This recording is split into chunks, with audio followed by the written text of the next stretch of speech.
And State Farm Stadium here in Glendale. The scene a few moments ago, here it is. It's on. It's not safe to say what you're always looking for. Someone to make you feel like. The calendar has turned to December, and we're in the home stretch now as we're underway in Week 13. This is taken at its 4. And a good effort on the return there. Gets him across the 30 to the 33-yard line. So here's the first drive now for the 49ers. And a glance here at the man calling the plays under center. Their 6'4" quarterback. I read something prepping for this game that he said prior to, and I think he really said it a few months ago, where he talked about he wants to have the type of season that at the end, he's buying gifts for all the guys who helped him along the way. And I know that the team... Nowhere to escape, and he goes down. A bad start there, a big loss on their first play from scrimmage. It's second down. And so much for that great field position to start the game. Now they're way behind the sticks. Can't wait to see what their second down call is going to look like now. Talking like, ooh, we lost it. You don't seem to know, ooh, you're in cruise control.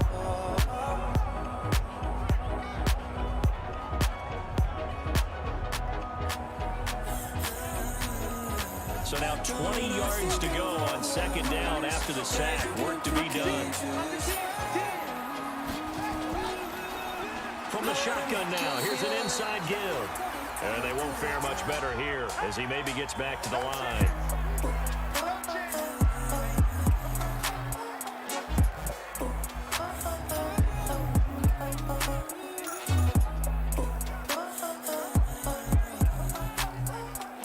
I don't think this is the script they had in mind for their opening drive. This is 3rd and long. They'll run for the first time with Tevin Coleman. And some space here. And now nothing but green ahead of him. The 30, 10, touchdown, 49ers. Tevin Coleman, 77 yards. As his guys are able to strike first here in this opening quarter. And personally, what a start for him to get in the end zone from that distance here on the first drive. And it has the defense tearing up their defensive goals for the game, doesn't it? Because nowadays, when we talk to all the coaches, they don't talk about limiting yards per carry and those things. They just talk about limiting explosive plays, whether it's through the air or on the ground. And anything an explosive play on the ground, usually, 10, 12-yard runs? This one was way more than that. They've got to go back to the drawing board and try and shut it down.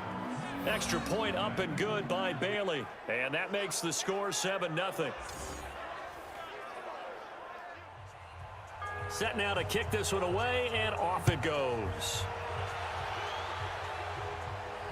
This fielded a few yards into the end zone. And no run back here. This will be a touchback, and it comes out to the 25-yard line. So out come the Cardinals now for their opening drive. They will be led out by the Heisman Trophy winner from 2018, drafted #1 overall the subsequent year, Kyler Murray. And I'll bet he's talking to his guys about resisting the temptation to try and turn this into an up-and-down game. Almost like basketball, where both teams press, and one team gets an advantage, the other team's trying to run with them, and they're just not equipped for it. Doesn't matter whether you're equipped or not. Just settle in, get calm before you go for the big strikes. Just a yard on the first down carry, so it's 2nd and 9. Here's the offensive unit. Max's parents liked him so much they put an extra X on the end. And they can do...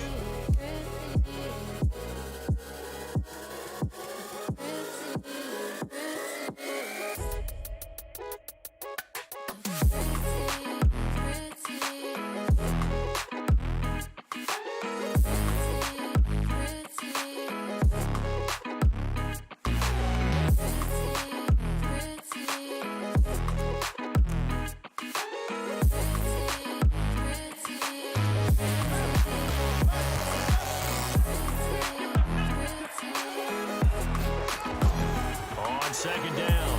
It's Gordon.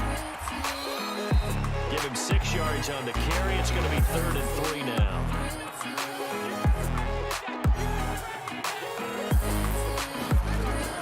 They'll try and run it. Here's Gordon.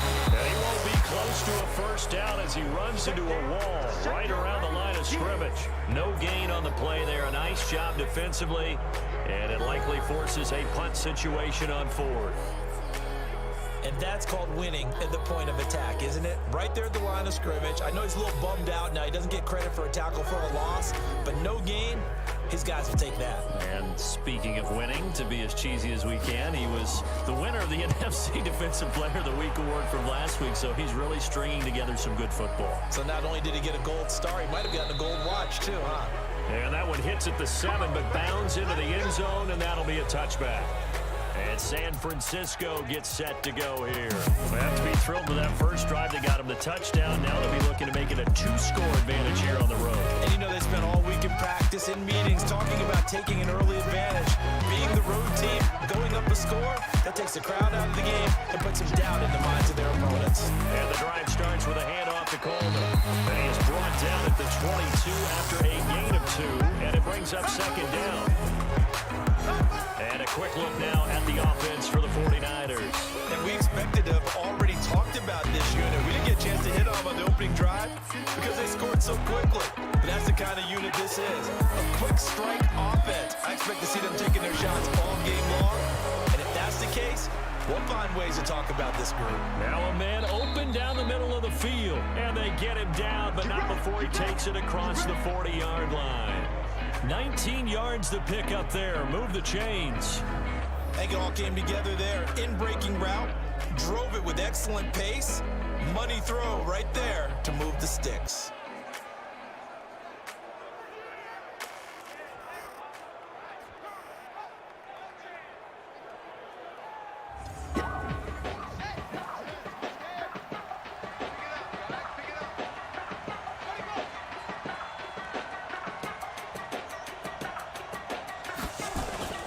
They'll run with Coleman on first down.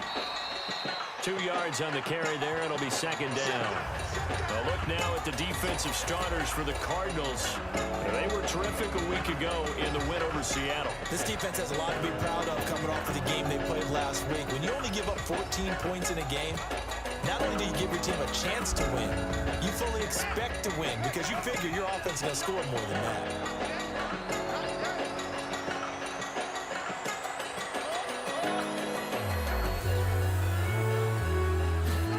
Second and 8. That's going to be caught by Samuel. And he'll be brought down just shy of midfield at the 49-yard line. 6 yards is the pickup, and that'll lead to a third down. They'll go to the air here on 3rd and 2. Open man is heard. It's complete. And he's got the first down yardage before he's brought down at the 42. His first catch, good for 9 and a first down. This has to go down as one of the simpler routes in the playbook, but oh so effective. Nice completion there. Keeps the sticks moving. So into Cardinal territory now. It's 1st and 10 at the 42-yard line. He'll look to throw. It's caught by Coleman. And the result here, a pickup of 8. Leaves him with 2 to go on second down. Facing a 2nd and 2 after that last catch, good for 8 yards. And brought down, but not before they're inside the 25. One thing's for sure, this defense has to figure out how to stop the ground game. He's eating them up here in the first quarter. It looks like they have to go to different forces, aren't they? The conventional things aren't working too well. So I remember a coach of mine saying way back when a back's having a great game, you've got to get the ball out of his hands. See how far he can run without the ball. And what he meant was takeaways, knock it loose, because maybe you can't just stop him with just regular tackling.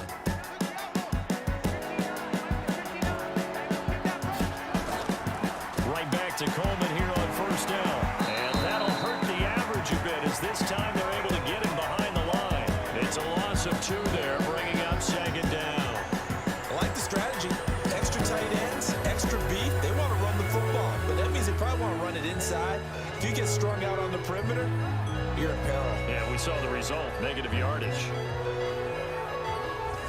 A rare misstep on that last play because the drive has been strong, but now it's 2nd and 12. Here we go on 2nd and 12. Open man is Samuel, complete. And he gets gets it all the way down inside the 10 and mark him at the 5. Third catch for him on this drive alone, and it'll give him a first down.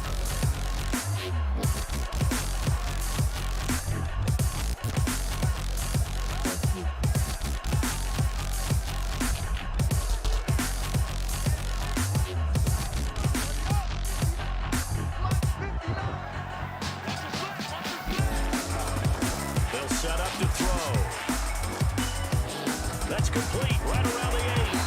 And he maybe makes it back to the line of scrimmage. That's it. Now we've got whistles and a timeout here. Yeah, looks like we've got a 49er that's down on the field. Well, he gets attended to. We'll step aside.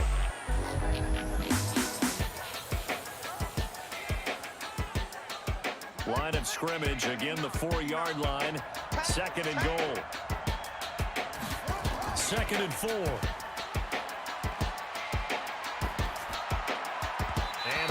The mark, incomplete. It was DJ Swearinger right there on the coverage.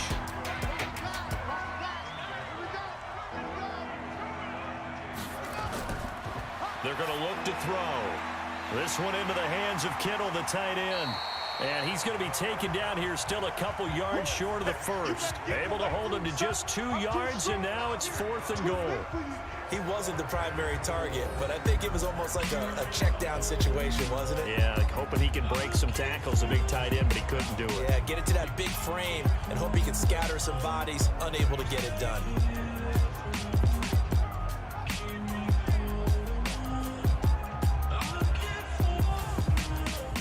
Dan Bailey now for the field goal try.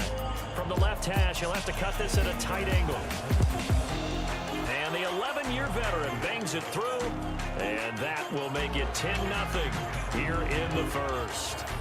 So they get 3, certainly hoping for 6 after a 13-play drive. So you console yourself on defense by saying you did your job, right? If they go 13 plays, you only give up a field goal, you did a nice job there. But here's the other part. 13 plays, you don't force any mistakes, you don't take the ball away. Maybe that's the way they should look at it. And he'll get it up just past the 20, and his guys will go to work at the 21-yard line. Arizona getting ready to go as they take the field. And the first drive, 3 and out. Second possession, see if they can get a little momentum. And oftentimes that first drive is just a feeling out process. You have some plays that you've got called and you want to see how the defense reacts. It may not go terrific on the first one. Now they're ready to go. They've kind of got a look at them, got a sense. Let's see if they open things up a little bit. See if they open things up. Let's see what the defense does here, too, after a good stop. 3 yards on the pickup there, and it'll be second down. This is how the defense will look for San Francisco. They're going to need to be strong against the run in this one. I still crack up a little bit after we left our meeting with the defensive coordinator, because I said to you, stop me if you've heard this before. How about him saying, well, first order of business, we got to stop the run. Of course you do. He's got a good unit, but facing the #1 rushing team, they have to stop that in order to have a good performance. And he'll be upended at the 28-yard line. Just a 3-yard gain there. 3 yards on the pickup. That's going to set up an interesting third and about 4 to go. From the gun on third down, Murray able to find Isabella. And he's able to get it to the 33. Good enough for a first down. One thing you're hoping for when you run drag routes, you're able to hit a receiver in stride, and you can pick up a lot of yardage after the catch. But in this situation, the defense was effective, able to stop him before you get a good head of steam going. So they'll come up first and 10 now from the 33. Now Gordon on first down.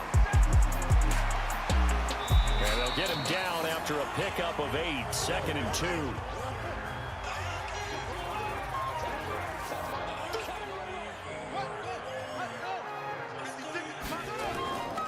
On second down, they'll run with Gordon. The good run on first down followed up by a not-so-good run on second down. Now let's find out if they're going to stick with the run here on third down. A lot of people would love to see some play action here. I say go with your best running play over your best blocker. And he's got the first down yardage before being taken down at midfield. First catch for him on the afternoon, and it results in a first down. That was a route run not just with dexterity, but with intelligence. found the hole in the zone, made sure the quarterback saw him, and was able to make the sure catch and flip the down marker back to 1. Feel the freedom of being careless, just being in love.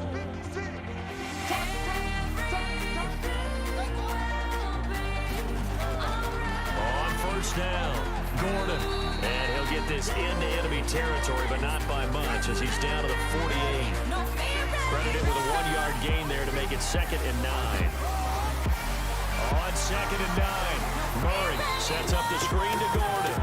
And they go backwards here, losing yardage back at the 48-yard line. Now that screen there on 2nd down certainly didn't develop how they had hoped. Is that one they should have even tried, or is that one the quarterback sticks in his pocket? I think the latter. I like what you said there, because trying is one thing. We can second guess just about every call.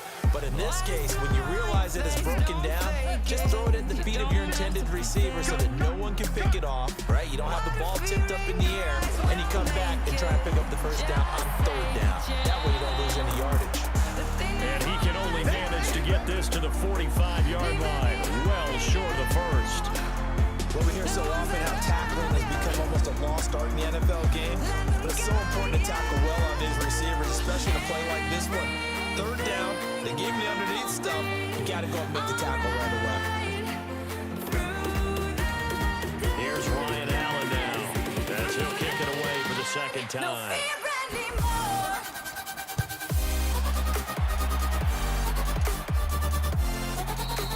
And that is much too long. That's into the end zone for a touchback. The San Francisco offense getting their last-minute instructions before they take over here. They're looking sharp, out early to a 10-zip lead and looking for more as they've got it 1st and 10.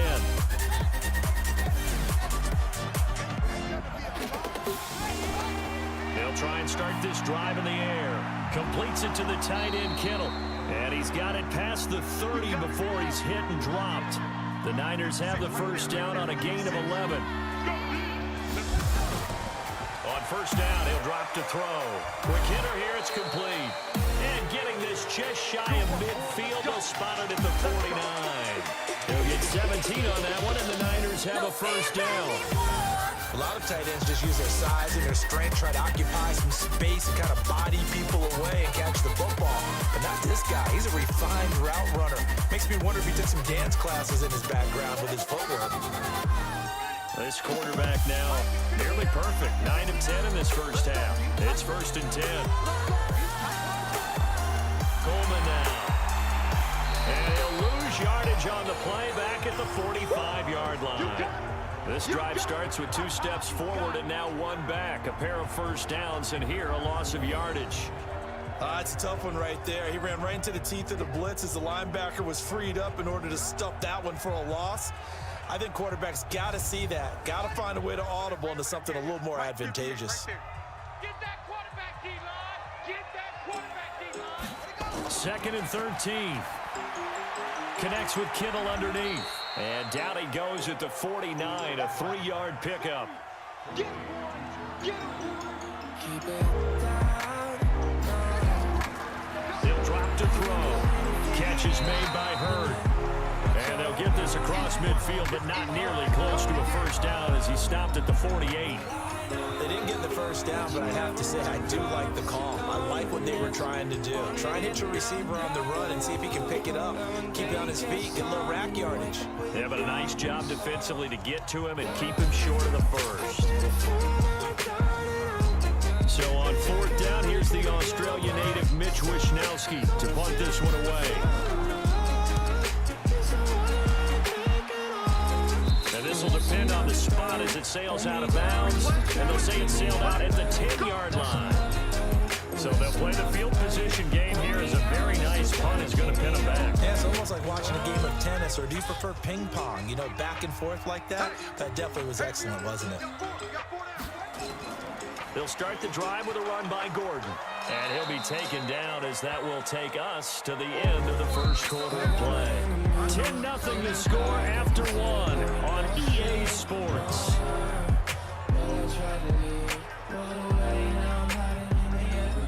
Here's 2nd and 9, just a yard on that last run. Now Murray throwing on second down. Now they go screen. It's complete. And he'll lose yardage and be down at the 7-yard line. They'll wind up losing 3. And now it's third down. Time to give a little credit here. That was an excellent read by the guys on the defensive side of the ball. Well, you're crediting your defense. Gotta credit them on that one because they tried to fool him, right? Tried to trick him. Ran a screen, and they went to it and smothered it for a loss of yardage. The Cardinals on third down. They've hit 2 for 4 thus far. This is going to be 3rd and 13. Now a shot taken on third down, but it's going to wind up incomplete. Not much going on this drive. Looks like they're going to have to punt it away, CD. And right now, I know a lot of their fans are screaming for the OC to change things up, get away from what he's been calling. Sometimes you just need better execution of the plays that have been called. Here's Ryan Allen now as he's on to punt for Arizona. His first punt, 45 yards. This looks good as well. That'll be put in the books as a 53-yard punt. And the Niners will go on offense, 1st and 10. The 49er offense now making their way out onto the field. They've got the lead. Last time had to punt it, though. What's the key to this drive? I think it's leverage. The big guys up front. You know the motivational speech on the sideline is, guys, give us an opportunity. Protect the passer, create space for our runners, and let's go ahead and get these guys. Low man wins. Let's go do it on this drive. We'll watch that leverage on this drive.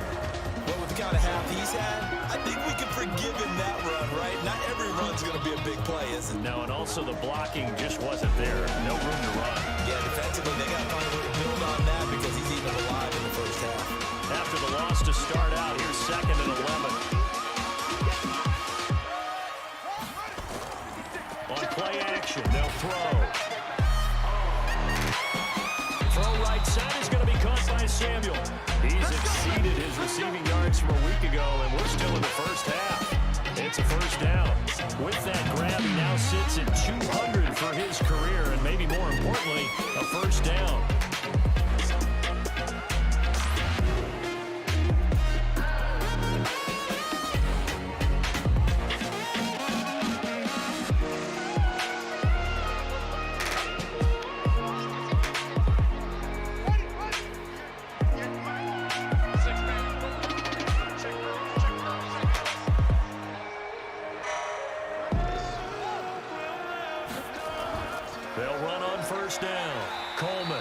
This one's going to go the wrong way. Losing yardage back at the 42. That's going to go as a loss of a yard, and it'll be 2nd down. I know that speed is the hallmark of today's NFL game, but the key to good rushing defense is still having your linebackers set the edge.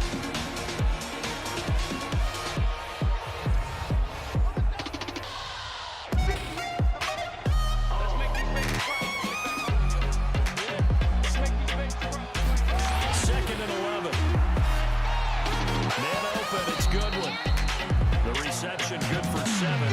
It's 3rd down.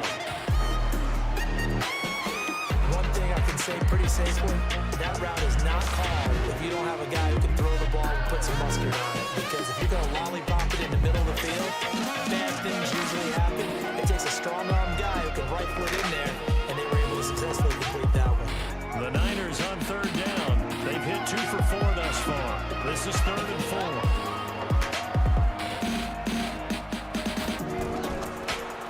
To throw here. Got his target, Samuel.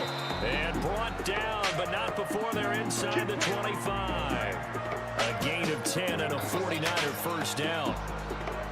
And a good quarterback facing zone coverage. If he has just a little bit of time to survey the scene, that's what's going to happen. No doubt about it. If there's no pressure, he's going to continue to pick them apart because he'll have all that time to find someone open downfield. He can only cover for so long.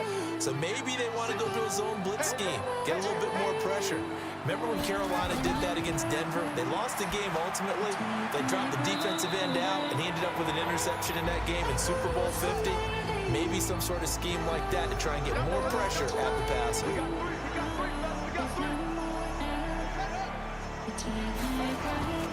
Now they'll run it on the toss. And he'll get this one down to about the 17. 3 yards is half of what they needed. Now can they get the other 3 here on third down? He'll look to throw. This will be caught just inside the 10. And they work this near the 5. He'll be stopped at the 6. They're able to convert on third down, and that sets up a 1st and goal. Good route, good pickup for first down yardage, and that is a tough one to cover, the angle route, because a running back getting out of the backfield, if you're trying to cover that, especially if you're in the linebacker spot, and you're seeing this play develop, he heads out towards the flat first, and that often gets you to overcommit running in that direction. Then he cuts back up inside you into the middle of the field. That's what we just saw there for a nice pickup. This will be caught just inside the 10. And he'll get blown up behind the line of scrimmage. Back at the 6. It's a loss of a yard there, and it's 2nd down. Really good defensive effort. They were all over that little swing pass out to the right side, but for lost yardage.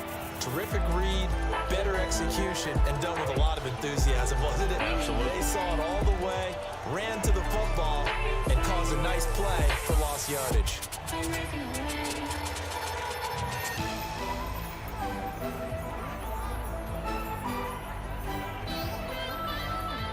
Second and goal from the 6 this time. And to give this time to the tailback. And across the chalk into the end zone. It's a 49er touchdown. A great play there. His 6th touchdown of the season. And the Niners are able to stretch their lead. I know we don't talk about it enough, but the intelligence level of the guys up front blocking, the offensive linemen, maybe the smartest guys in football overall. Add in a little bit of athleticism and a whole lot of toughness. You got a lot to deal with, don't you? That's why the guys in the backfield get them really nice Christmas gifts, right? If they're smart, they do. Extra point try by Bailey.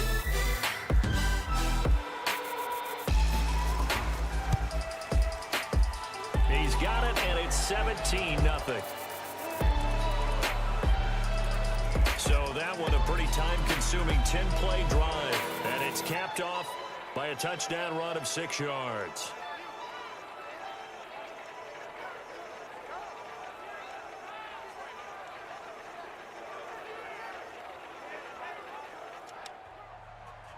Out is the kickoff unit as they run up and send this one away. This one fielded at the 5. And it's a pretty good return here as he'll get it up to the 29-yard line. Melvin Gordon now, he and the offense, they trot back out there. And he's closing in on that number that all running backs circled beginning of the year, the number 1,000. Could do it on this drive. And you have to think to yourself that this moment, getting to this spot, it started in the offseason, right? Not just the workouts, right? Not just getting yourself physically prepared to play, but mentally, as well as your team, as well as your unit, head coach, offensive coordinator. We run the football. We give you opportunities. He's taking advantage of it. And when you get this close to the mark, you just hope things don't tighten up, right? You probably want to get there and get it in your rearview mirror. You really do, don't you? Because now it becomes predominant, and you wonder about play calling as well. Do you want to call plays to get that out of the way, or are you still calling plays to win the game first? That becomes the burden of the play calling. Even though they gave up more than they wanted to on that play, it actually illustrates how well they bottled them up throughout the game, because that was his longest run of this contest. So following the run by Gordon, here's 1st and 10.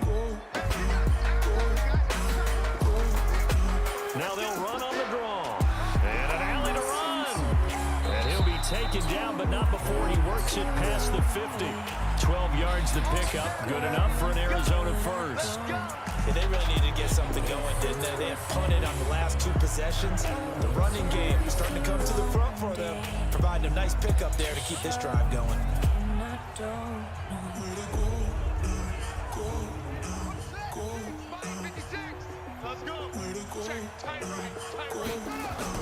Murray's going to keep this himself on the RPO. To the outside, that's complete to Williams. It's a gain of 11 and a Cardinal first down. This offense finding its legs now. Here's another 1st and 10. Here's Murray. And the tip there altered the ball flight, and it falls incomplete. It'll be 2nd down. Line of scrimmage, again the 37 as they line up 2nd and 10. Back to the ground now with Gordon. And an alley to run. And they're able to get this one past the 30 to the 25-yard line. 12 yards to pick up. Good enough for an Arizona first. I think they like this drive a little bit better there, partner. Running game helping out, picking up some of the slack. Because remember, the last drive they went 3 and out.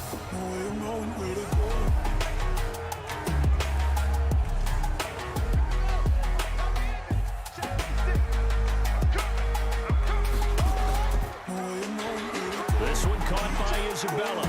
He's got the first down inside the 10. And he is into the end zone. Touchdown, Arizona.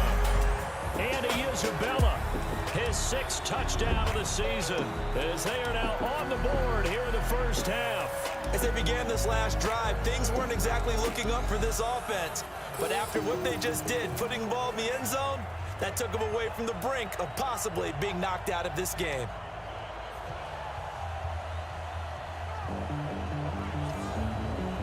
Out comes the kicking team here for the extra point.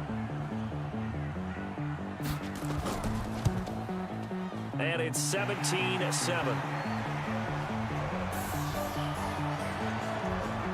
So this drive spans 7 plays. And it winds up in a touchdown for Arizona.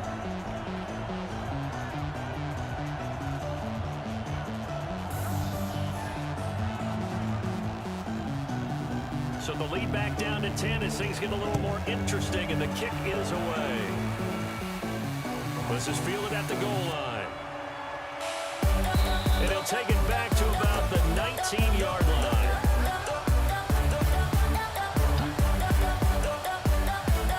And San Francisco gets set to go here. And for them, a touchdown their last go-around. Obviously, they'll be hoping to do that again. And when you start plotting for this drive, when you start thinking to yourself, okay, what are we going to do? You don't go away from what you did before because that worked, but you have to be prepared for wrinkles and counters because you know they'll make some adjustments. They go play action here on first down. Rush coming, and he's taken down. DJ Swearinger, a sack on the safety blitz. Brandon, if I'm an offensive coordinator and I see an all-out rush like that, I file it away because I'm going to use their aggressiveness against them as this game goes on. I'm going to hit them with a screen soon.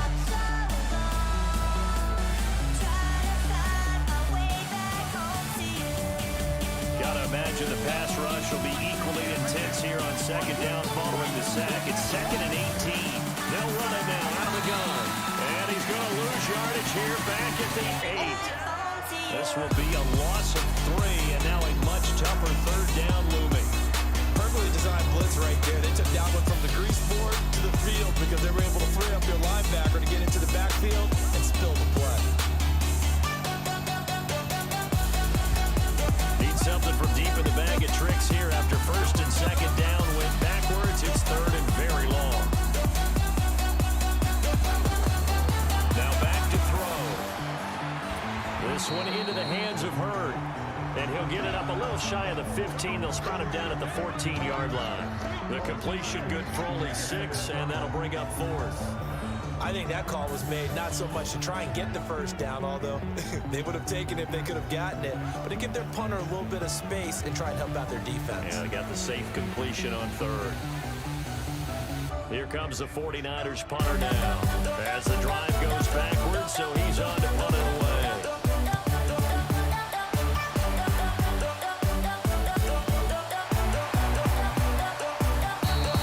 So possession goes over here on the punt. And the Cards will take over 1st and 10. Here now a look at Melvin Gordon. So officially now a 1,000-yard campaign for him, but I don't think he's going to take his foot off the gas pedal. Yeah, it's one of those thoughts, though, that creeps into your mind because there is a little mini celebration over on the sidelines. Everybody, hey, job well done, over 1,000 already. But guaranteed, as you noted, someone's jumped in that huddle and said, a lot more to be done, guys. Let's not, would you say take your foot off the pedal? Let's not do that right now. But there is that possibility as people get self-satisfied. The greats do not. We'll find out what he's made of. Good work to pick up 7 yards there. That gets him into a 3rd and 1 situation. Another tote for Gordon. He's been busy this afternoon. And he's got the first down before being taken down as the 46. A strong 8 yards will keep this drive rolling. Someone's been having a good game so far, and you know something? A lot has been power running. They decided to turn him loose again on third down, didn't they? They did indeed. He delivered the tough yards.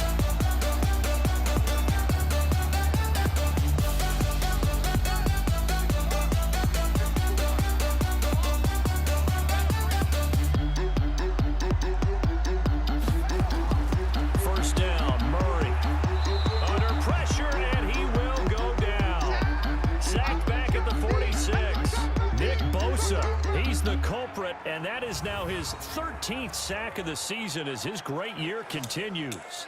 2 sacks last week, another one right here. He's been unblockable lately, and I think that goes all the way back to not just his offseason, but the film study he's been doing during the week, because I think he's found matchups that he likes, and he's capitalizing. And a few times he's even defeated double teams. He doesn't care at this point.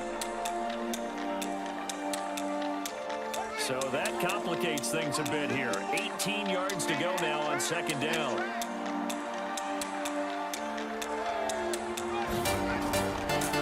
Gordon. And he is met quickly in the backfield. Down he goes, folded like a lawn chair. The second down play results in a loss of 2 yards. Anytime you call an inside running play, you just know there should be a lot of congestion there. You're counting on your offensive line to take control of the line of scrimmage. That didn't happen in this case, and that play got bottled up. Need something from deep in the bag of tricks here after first and second down. Went backwards. It's third and very long.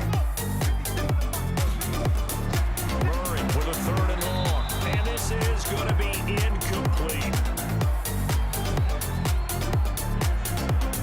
Now, based on my math, they've only converted 1 time thus far in this game, so you can see the frustration starting to come out a little bit.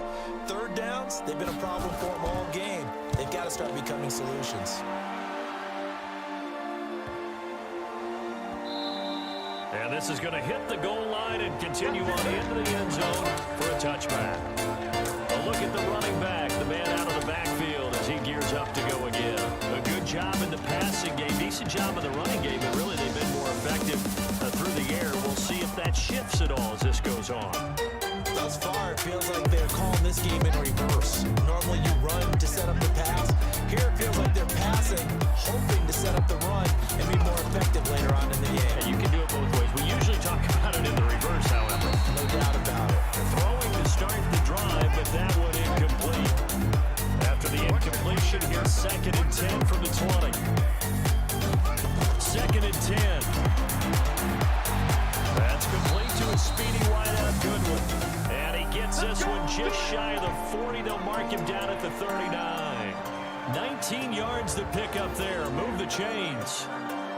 And defensively, they were in zone coverage there. Do you have to be a little careful? You're losing, playing against a good quarterback like he is, to not play too much zone? Yeah, you have to be careful about how much time you're giving up. I think it's a good point you just brought up. So maybe if you still want to play zone, you go to a zone blitz scheme. And you can drop anyone out of your defensive front. Defensive end, defensive tackle. It doesn't matter. You just exchange someone to bring more pressure towards the quarterback and still try and cover downfield. They'll look to throw now on first down. And he'll spot Hurd open left side. 19 yards there on the catch and run. Paint a picture in my mind. You wanna leave it all behind. In a world that's turning all the time, nothing could stop me longing for your eyes. I won't let it die. I can feel you when This quarterback now closing in on a 200-yard first half through the air. It's first and 10. Back to throw. And that is incomplete. He couldn't hold on through the contact. Brings up second down.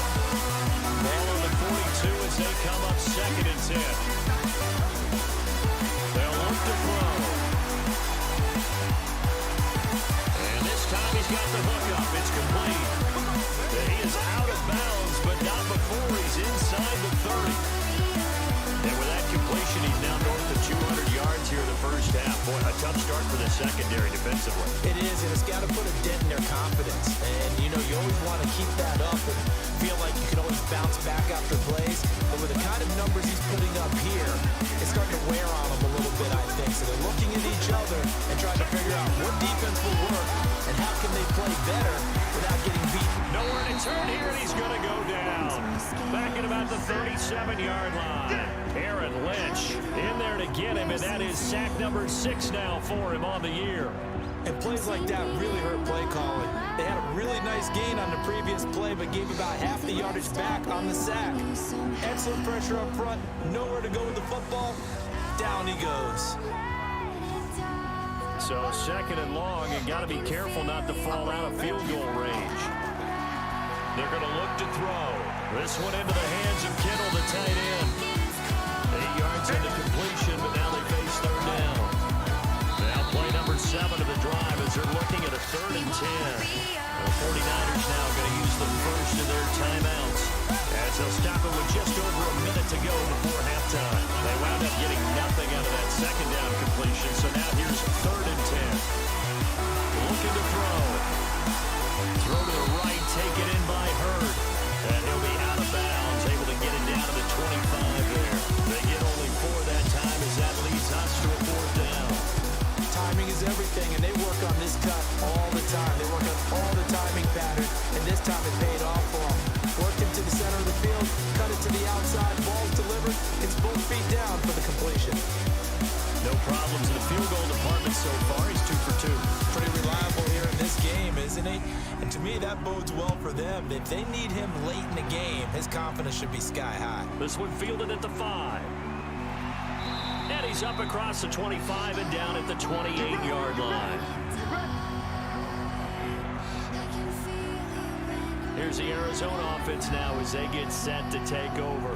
These guys had to punt their last possession, and that's become too familiar of a refrain. Too many of these drives just wound up going nowhere. Well, you know how in baseball, when the pitcher gets a base hit and he's on base, they bring his jacket out to him to keep him warm?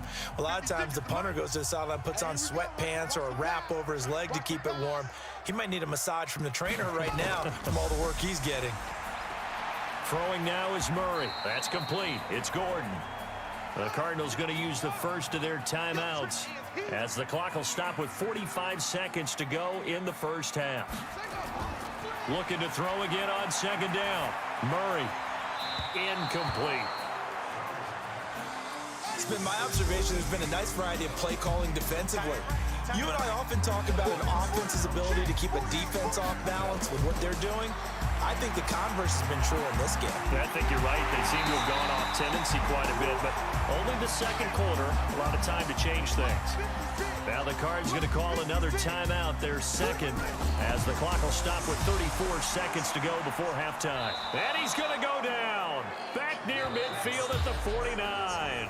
The Cardinals forced to burn their 3rd and final timeout, as the clock will stop with 20 seconds to go in the first half. Now following the sack, they'll look to make amends on a 2nd down and 17.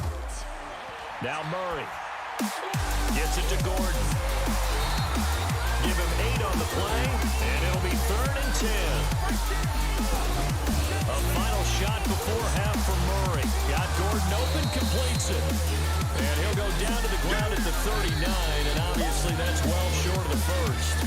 So we've reached the intermission in what right now is a 13-point game. As we send you on out to our studios in Orlando, here's Jonathan Coachman at REA Sports Halftime Report. All right, Brandon, thanks very much. Things definitely getting interesting around the NFL as we begin the month of December. So let's get right to it.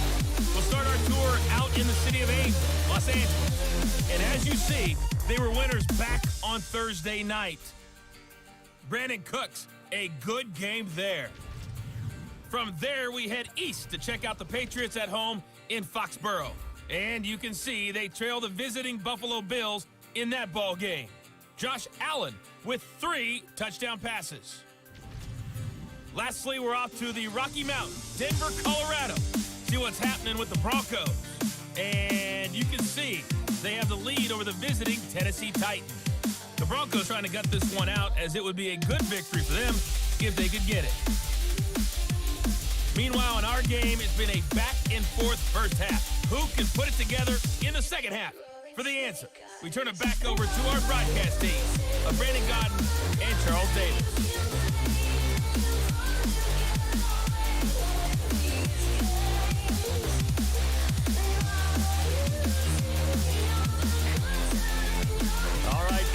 Thank you, and we welcome everyone back for quarter number 3. It's the 49ers out in front, and they will get the football first as well as we are back and started in the second half. And he's up past the 20 to the 22-yard line. So here's the Cardinals offense now as they get set to start this third quarter. They have the ball here for the inaugural drive of the second half. Pretty big deficit, though. We'll see what adjustments were made in that locker room. And I never want to make something more important than it actually is, right? I don't want to create more hype than what is there. But this is I'm doing it, though. This is a really important drive. And we often talk about teams scripting plays to start a game. A lot of them script to start the second half, too. And they're scripting something that they expect to get them into the end zone and back into this game. We'll see if that script is a good one for them. They've called his number a lot this afternoon. You wonder how much tread is left on those tires. We certainly do, but I always think back to one of my favorite coaches in the NFL.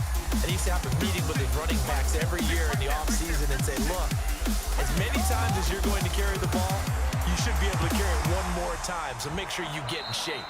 Good defense holds him to only a yard, and it'll be fourth down. Gotta love the catch. I think you got to love the gloves as well.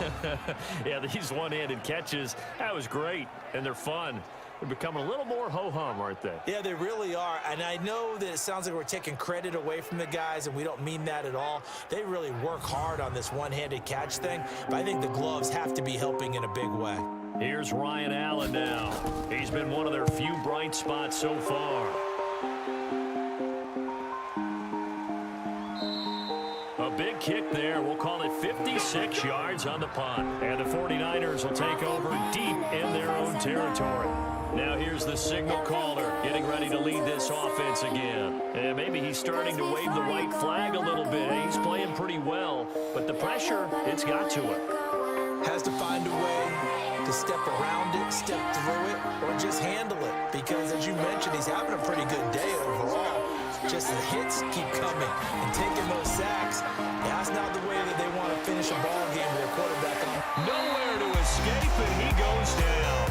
Aaron Lynch, he's the one to get him, and that is sack number 7 for him on the year. Well, partner, we know they came out of the locker room down on the scoreboard. But I will guarantee you, the defensive side of the ball got super emotional. Didn't come out and play with aggressiveness, with fury, because they don't have to be quite as precise. And it paid off for them on that play, didn't it? Sure did. Excellent play. Really setting the tone for this third quarter.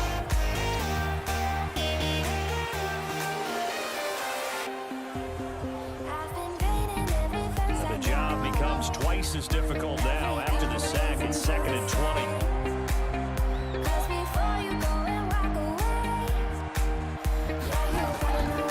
They'll drop the throw. Over the middle, and he's got Goodwin complete. And they'll bring him down right around the 13. 8 yards in the completion, but now they face third down. On third down, he'll drop the throw. Catch is made by Hurd. They do get 12, but they'll be marked short. And that leads to a fourth down. Well, it looks like they got what they wanted. They got the completion, but they weren't able to break any tackles or gain nearly enough yardage to pick up the first down. Now to be 4th and short.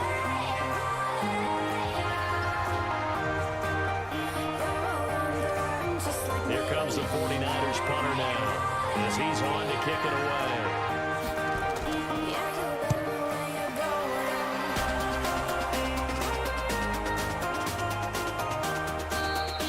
So a change of possession here on the punt. And possession will switch hands, 1st and 10.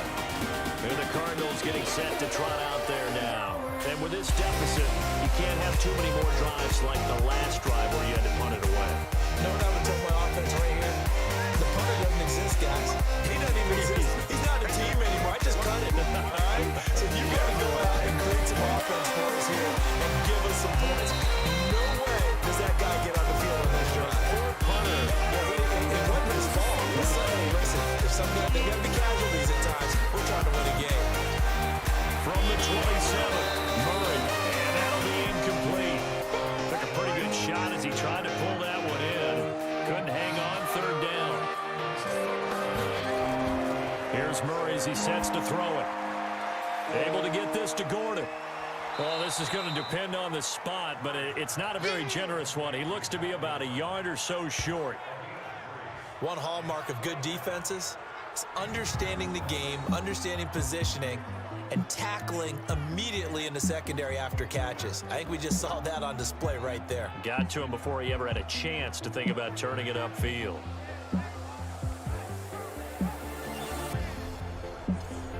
Here's Ryan Allen now. He's been terrific so far.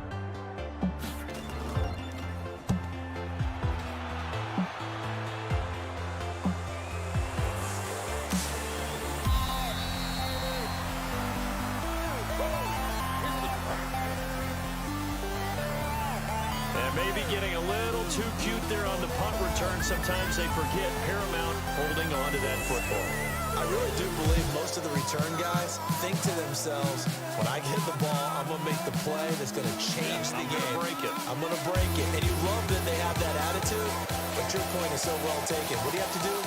First and foremost, hold on to it. Take care of the football. That's all he needed to do.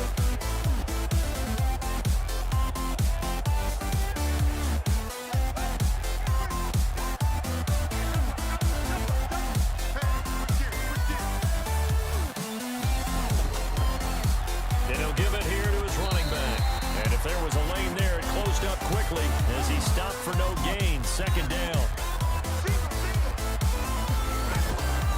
Back to throw now on 2nd and 10. He's going to find his running back. It's complete. And he'll be just shy of the 20 at the 19 as he goes out of bounds. He'll look to throw. And he's got his man out of the backfield. That's complete. Yeah, that's not going to get it done. He'll come up well short of the first at about the 21. Whether you're playing West Coast offense or not, one of the maxims of the West Coast offense is you're either throwing a touchdown or a check down. In other words, look for the big shot, but be smart. And I think they did exactly that on that play. They didn't get the first down, but they're taking care of the ball well. Yeah, and being rightly cautious with that lead here in the second half. Here comes the 49ers punter now, as he'll punt it away for the 4th time today. He's averaging just under 50 yards a punt as he gets this away. This is fielded at the 27. That'll wind up being a 50-yard punt, though they do get 10 back on the return. And the offense will take over with a new set of downs. Arizona getting ready to go as they take the field. And down on the scoreboard, certainly needing to avoid what happened on the last drive, punting the football. Sense of urgency has to take over for them here. They know the score. They know the situation. And by the way, the punter no longer exists for their offense. That's how they have to treat this drive. They need points. Big time. 2nd and 5 after the 5-yard completion on first down. To throw, it's Murray. That ball complete to Isabella. And he'll go out of bounds. It appears right at the 45. Only 3 yards on the catch. It's 3rd down. 3rd and 2, and here's Murray. He's got his man. It's Williams.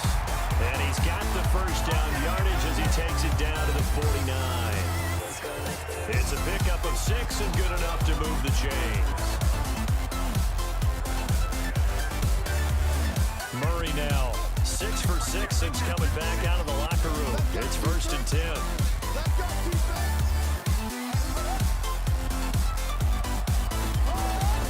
Murray now on first down. He's going to take off with it. He'll get 8 on the scramble there. It'll be 2nd and a couple.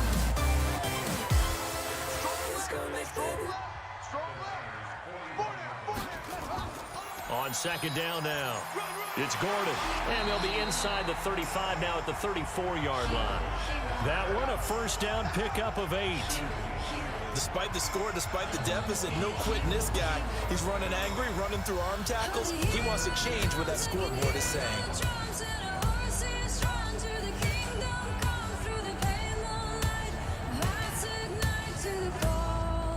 From the 34 now, here's 1st and 10.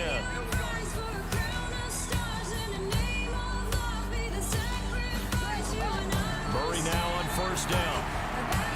Throw to the right here to Gordon. Nothing at all on that one. It'll be 2nd down.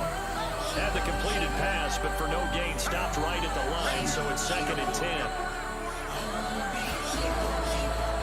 On the delayed handoff, this is Gordon. And a short gain down to about the 33. The 2nd down play, not much better than the first, just a gain of 1 there. This offense in desperate need of a conversion as they come up on 3rd down. Here's Murray. And that is incomplete.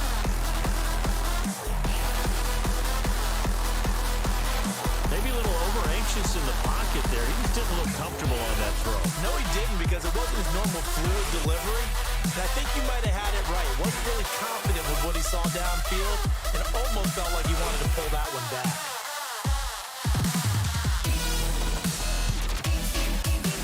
And this one is right down the middle. And that cuts into the deficit. It's now 20 to 10. These kickers now, it's like we take them for granted. Kicks like that used to be such a big deal, and now you just expect them to make it. Yeah, you're exactly right, and we shouldn't take them for granted. I have a theory about it. You want to hear it? Yep. They are more athletic now than ever before from our kickers. Trace their backgrounds, trace their history. You'll find that they were big-time athletes all along, but their kicking was so prevalent that we made them special. And now those 50-plus yarders seem easy for some reason. The San Francisco offense getting their last-minute instructions before they take over here. And on the last go-around, they really couldn't get anything going. They had to punt from deep inside their own territory, which means you're going to lose the field position battle as a general rule. What they're looking for now is a little more nowhere to escape, and he goes down. Trent Murphy, he's the one that got home and takes him down for a loss of 9. The amount of sacks that they've absorbed in this game is absolutely extraordinary. Let's just face it. This offensive line, flat out, cannot handle this pass rush. It's been demonstrated time and time again.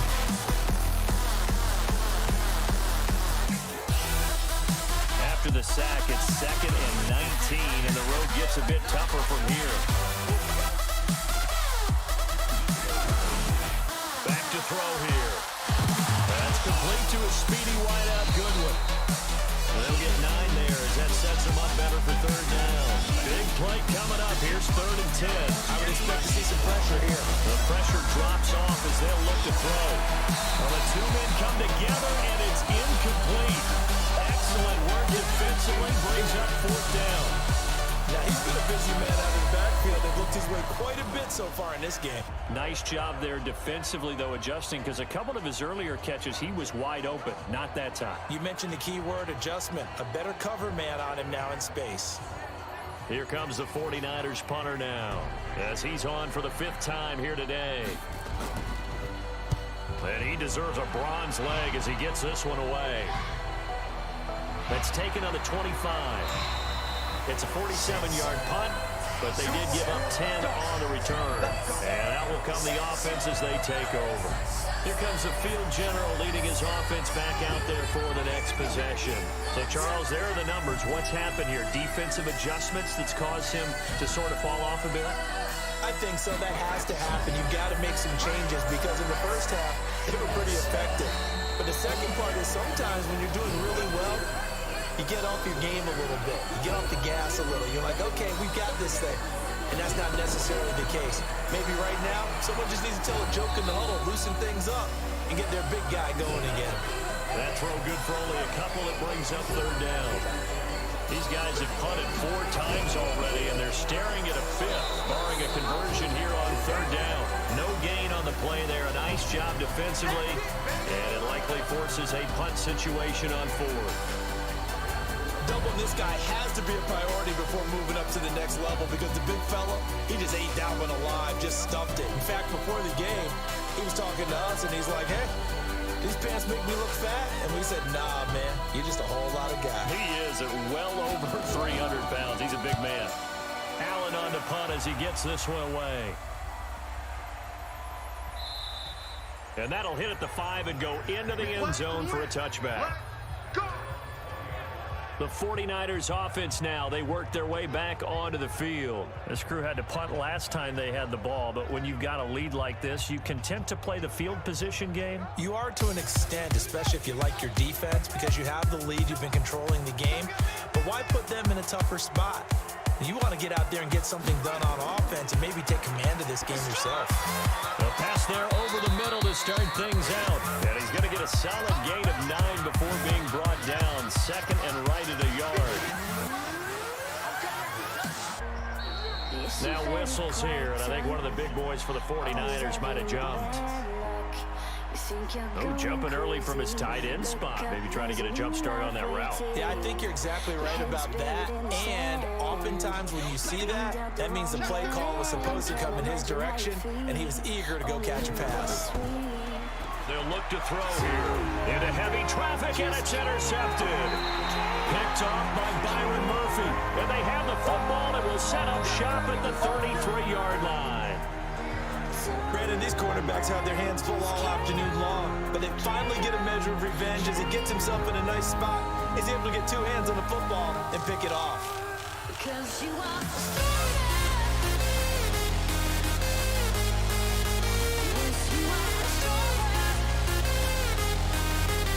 Out comes this field general once more, leading his offense back onto the field. He's been pretty solid, pretty consistent, just the 1 touchdown pass, but I think he's managed the game well, no? I would agree with you, and that's what you're looking for out of your field leader. Making sure that you're playing well and not making any big mistakes. Oftentimes, that's how you're judged. How big a mistake and when it occurs. No interception so far. They're like that. I just want you to know that you agree with me. That's going to get me through this third and fourth quarter. Are you touched? He's patting his heart, boys and girls. He's touched. Respect. The keeper gets him 7 that time, but it'll lead to a 3rd down. Murray to throw on 3rd and 1. Open man is Gordon, complete. And he'll have the 1st down, getting this one to the 14-yard line. Got what they needed there. The drive continues with a 9-yard pickup. Gotta say, I was a little surprised to see him, Charles, come out in the shotgun on 3rd and less than a yard. Yeah, but the way the NFL is nowadays, we hardly ever see anyone really run for it on short yardage. So they're going to throw the football more times than not. That's a nice, easy rhythm throw right there, and they pick up the 1st down. 1st down, Murray steps away. Opted to run for it. The decision a good one. Picking up the 1st, getting 14 yards on the scramble. look up, there's a new life waiting. Your head's buried in the sand. You've been dealt the wrong hand. Can't imagine how you feel. And this should be the final play before the quarter ends. Don't look back, just carry on, carry on, carry on. And that is going to do it for this 3rd quarter of action. This is the National Football League on EA Sports. Just carry on, carry on. 1st and goal, and they got to be thinking a chance to get right back into this football game. Because you are the strong. They'll try to run with Hunt. Try to find a lane, but instead he'll get back to the line of scrimmage. And no more. No gain on the play that time, and it sets up 2nd and goal. You are the strong. They stay on the ground again. It's Hunt. And he is in for 6. Touchdown, Cardinals. Kareem Hunt, his 11th touchdown on the year. As they are now just an extra point away from making this a 3-point game. No success on 1st down. He couldn't get any yardage. They give it to him again, and he finds the end zone. Sometimes it just has to be persistence, doesn't it? And you know who else helps with that? Offensive line. After a team's been stuffed, the last thing they want to do is go to a different play call. They want to come back and do it again and show that they can dominate the line of scrimmage. Point after, right down the middle. And now things get a bit more interesting here in this 4th quarter. That time, a 6-play drive. And Kareem Hunt, the one to finish it off, as he did so with a touchdown run.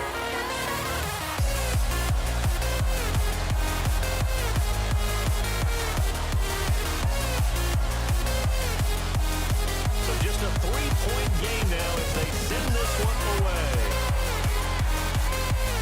This is fielded at the goal line. third here. He gets it out to the 25-yard line. And San Francisco gets set to go here. They've been asleep for a little while on this side of the football, Charles, and the score is just a one-score game now. Haven't had any points this half. What gives? Let's go old school here. All right, let's get back to the basics. Get back to running the football, high percentage throws. Find the guys that eat pressure and make plays for you and make sure they touch it. Now here's a pass on first down that's knocked away and incomplete. Trey Wayne's the Michigan State man right there in coverage. Now this one to his tight end out on the right side. And up to the 35 before they're able to knock him down. The Niners have the first down on a gain of 11.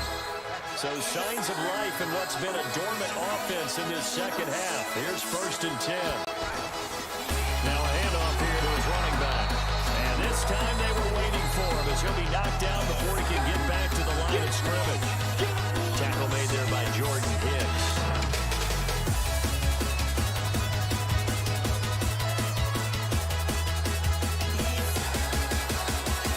So after the run for no gain, here's 2nd and 10.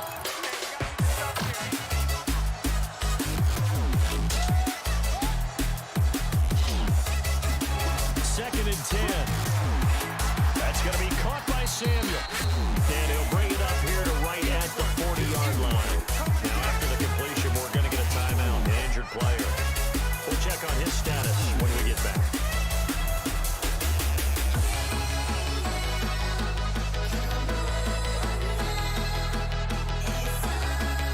The Cards going nickel. An extra defensive back out there now on 3rd down. Looking to throw. Goodwin able to haul it in. And he'll be corralled out across midfield down to the 45. 15 for the Niners there and a first down. He's been the go-to guy. They needed a big play there on 3rd down. Went his way. It worked out. Doesn't matter whether they scouted it or that they think he's going to get the ball. He has a knack for finding his way open and completing the connection.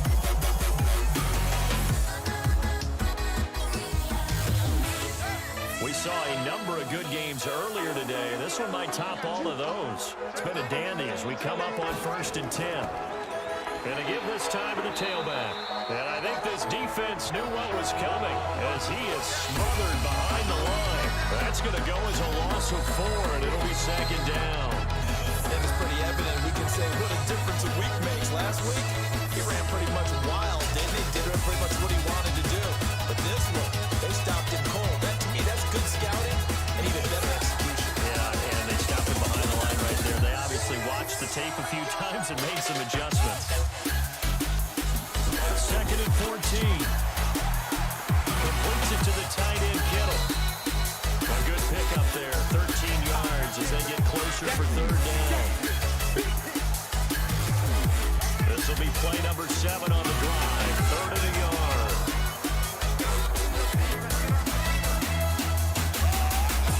They'll set up a throw. And able to haul it in is Kittle. So much for the run on 3rd and 1. Instead, it's a big chunk in the pass game. First down. Tell you what, he's been able to put the ball in some tight spots all game long. That throw, no different. Yeah, a lot of people would call it a gutsy type of a throw.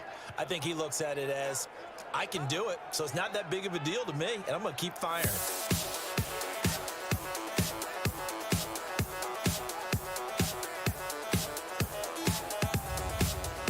So signs of life in what's been a dormant offense in this second half. Here's 1st and 10.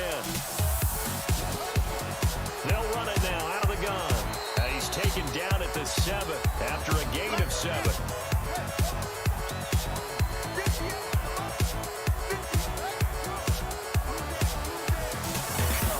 Second and 3. Man open, it's Goodwin. And they'll get this from the 8 to the 5. Pick up a 3.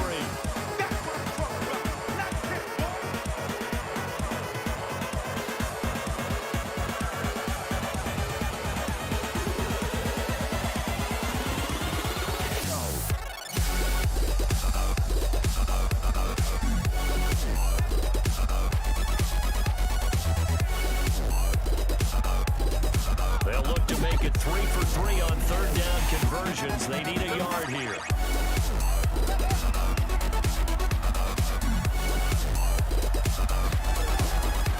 Back to throw. And it's complete. In the end zone. Touchdown 49ers. Marquise Goodwin. His 5th touchdown now on the year. And the Niners are able to stretch their lead. Well, it was 3rd and 1. I was expecting run so much for that. They pass it, they score it.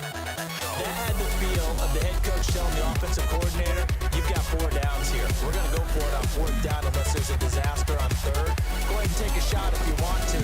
And he gratefully accepted the opportunity and did exactly that. If they didn't get it there, that had the feel that they would come back and try it on 4th down.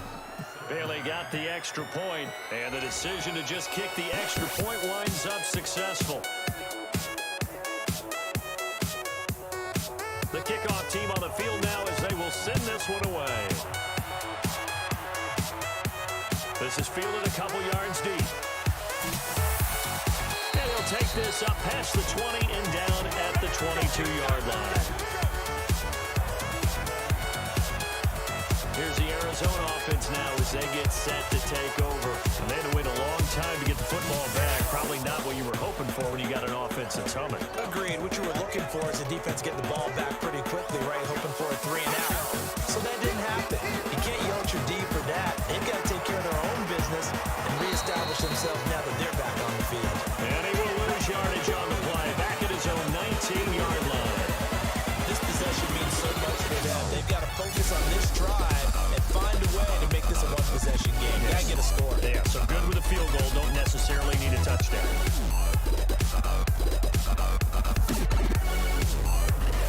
A loss of 3 on that 1st down pass play. Now 2nd and 13.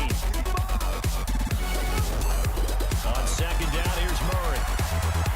That's complete. It's Gordon. No gain there, and it's going to bring up a 3rd down. They had the catch on 2nd down, but it didn't help at all, and now they're looking at 3rd down here. Murray with a 3rd and long. Open man is Kirk, complete. And he's got it past the 30 before he's hit and dropped. A Cardinal 1st down on a gain of 13.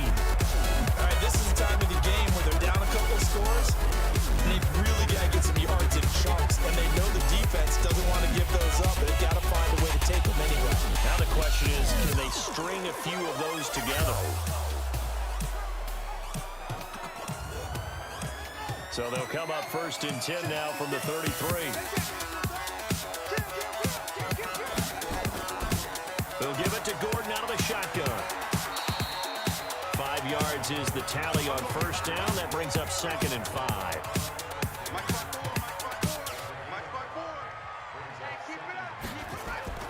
2nd and 5 now. Murray. That ball complete to Isabella. And he's dropped right at the 40. Gain of 3.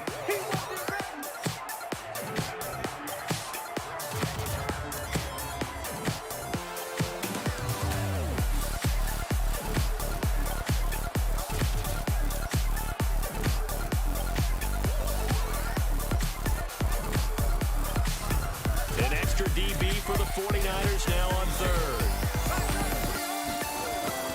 3rd and 2, and here's Murray. And he fires one that's intercepted. Picked off by Quan Alexander. And his guys will set up shop at midfield at the 50-yard line. Well, you're trailing. It's the 4th quarter, and you've got to throw the football. But the defense knows this, too. So they're just going to sit back, bring in an extra defensive back or two, the old nickel or dime strategy, Brandon, and wait for you to put that bad boy up for grabs. And this one winds up being intercepted. The San Francisco offense getting their last-minute instructions before they take over here. And they're hoping to redo their efforts in the last drive when they got into the end zone. And just think of what it's like now on the sideline. Because when you score a touchdown, you have to go over and look at the tablet and see what you did on the last drive. When you score points, it's a whole lot better view than when you're trying to figure out how to fix things there. A little bit of space there for the 1st down run as that's going to get him about 5 yards. Give him 5 on the carry there, and it'll be 2nd down. Now, I'm guessing you'd say this is kind of the key here. Grind out some yardage, work on that clock, see if you can continue to tick it down. Definitely, you want to bleed things out at this point, right? Continue to possess the football, gain some yardage, and put the onus on the defense. Do they have to use timeouts? What are they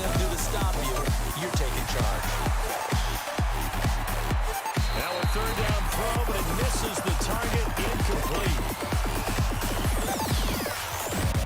So it looked like maybe his third or his fourth read on his progression. Just trying to find his outlet man that time. Ends up leading him just a bit too much. Here comes the 49ers punter now, as they're forced to kick for the 6th time today. And look at this, it's a fake. And he's not even going to come close to picking up the first. They stop it right at the line of scrimmage. A little trickeration there, but it doesn't fool them. And the Cardinal defense is going to get the football back. Here again comes the captain of this offense, leading his crew back out there now. With his guys trailing here in the fourth, he can ill afford a repeat of the interception that ended the last drive. Yeah, you're 2 scores down. You take it upon yourself now to play perfect or near perfect football if you want to get your team back into the game. Oh, now Murray has it stripped. And this is going to be 49er football. Good job, Steve. Good job, Steve. Brandon, I don't want to violate any of our broadcasting rules by declaring a game over before it's over. But that one, that puts them in real jeopardy there. Absolutely. It was a 2-possession game. It is a 2-possession game at this stage in the fourth. They needed points out of that drive. And obviously now, no chance at all to get those points that they so desperately needed. The 49ers offense now, they get set to head back on the field. Now, there are 2 scores on the plus side. Still time here in this fourth quarter, but maybe you start thinking about playing keep away? Yeah, I think here's the situation. You're not thinking touchdowns anymore. You're just thinking first downs. To keep up with your theme there, playing keep away, first downs, they can't touch the ball. A loss of a full 3 yards, and now it's 2nd down. Brandon, it's clearly a running situation. Here up in the fourth quarter, they're going to have to stack the box and make it difficult for them to move the ball. Made it very difficult right there. Now they need to repeat that effort. Yeah, bring 7, 8, 9, whatever it's going to take to slow them down. So now they have to contend with 2nd and 13 after the first down run goes backwards. On play action, they'll throw. This one into the hands of Kittle, the tight end. And they'll get this well past midfield before being stopped just before the 35. 27 yards there, a first down. He's played a great game. It continues right there, even with this lead. Confident to throw the pass and have the reception made. There's no doubt who the leader of their team is there? There's no doubt who they want to ride all the way to the finish. The strategy would tell you run the football, run the clock down. Instead, they're letting him throw it because they feel that confident that he's getting done. They'll run it now out of the gun.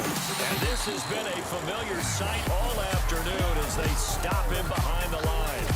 That sends him 2 yards in the wrong direction and leads to 2nd down.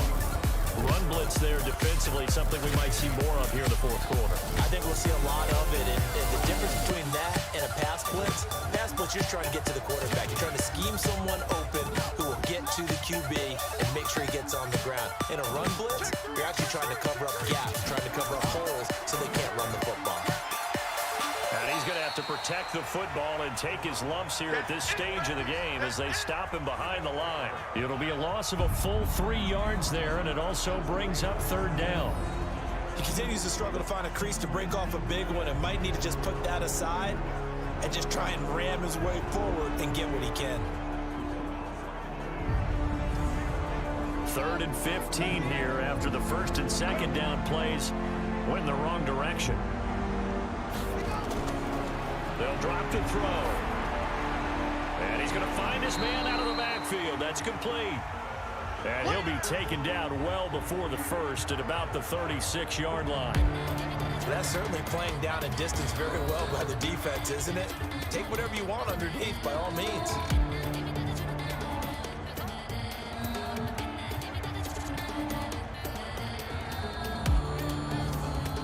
So on 4th down, out trots the kicker in a big spot here. From the left hash, this from 53 yards out. And this one is no good. He missed it. And this score will stay right where it is.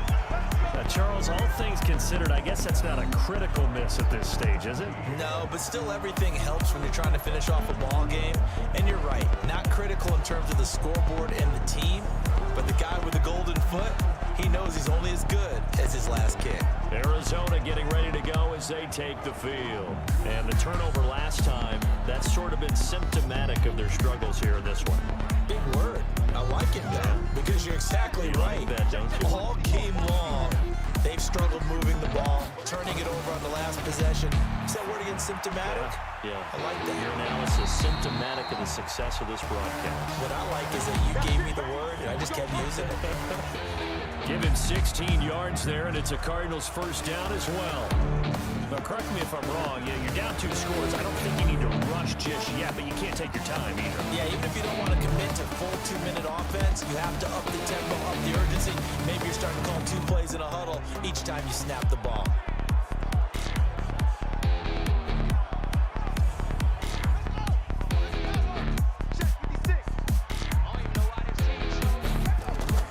Throwing on first down is Murray. Out to his left. And now he's going to use his legs.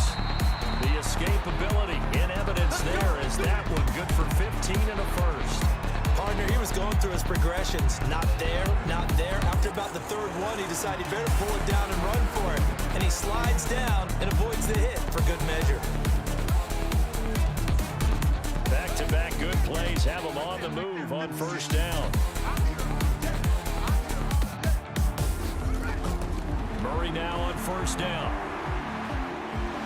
And he's going to be taken down back around the 35-yard line.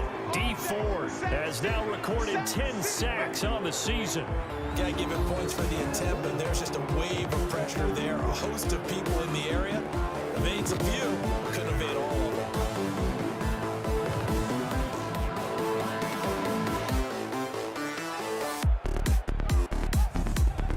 Gotta imagine the pass rush will be equally intense here on second down following the sack. It's 2nd and 18. Murray now. Going underneath for Gordon. 4 yards on the pickup, and that'll force upon him a 3rd and 14.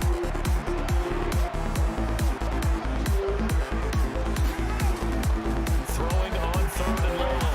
Murray got Gordon open, completes it. And he's not going to sniff the first down here. He stopped at the 25. Everyone's got to be able to catch the football. Doesn't matter what position you play, but if you're on offense, be aware a ball may come your way.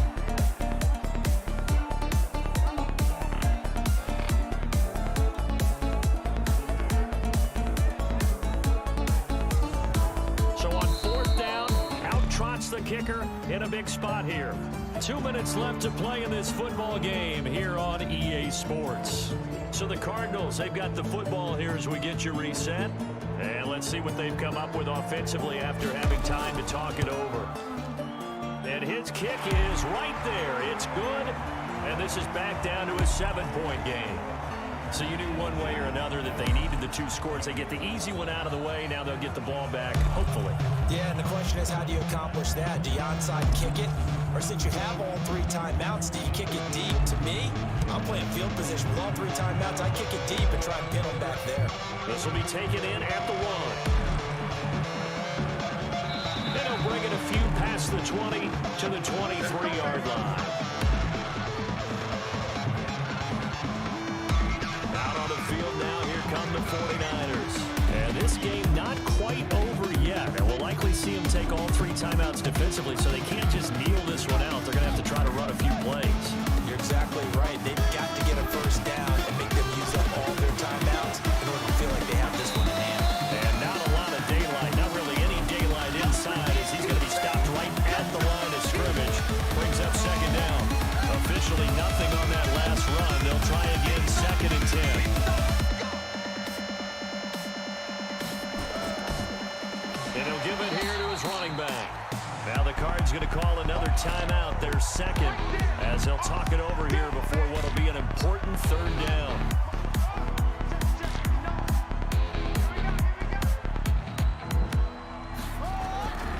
Now a handoff here to his running back.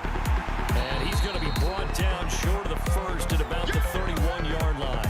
The Cardinals forced to burn their 3rd and final timeout as they'll head to the sideline and talk over what to do next. Here comes the 49ers punter now. On presumably to punt, though he did complete a pass earlier.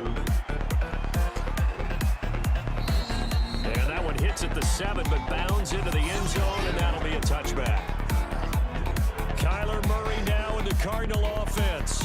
Down 27-20. A little over a minute and a half remaining. A possible crippling loss to their playoff status in the balance, barring a late score.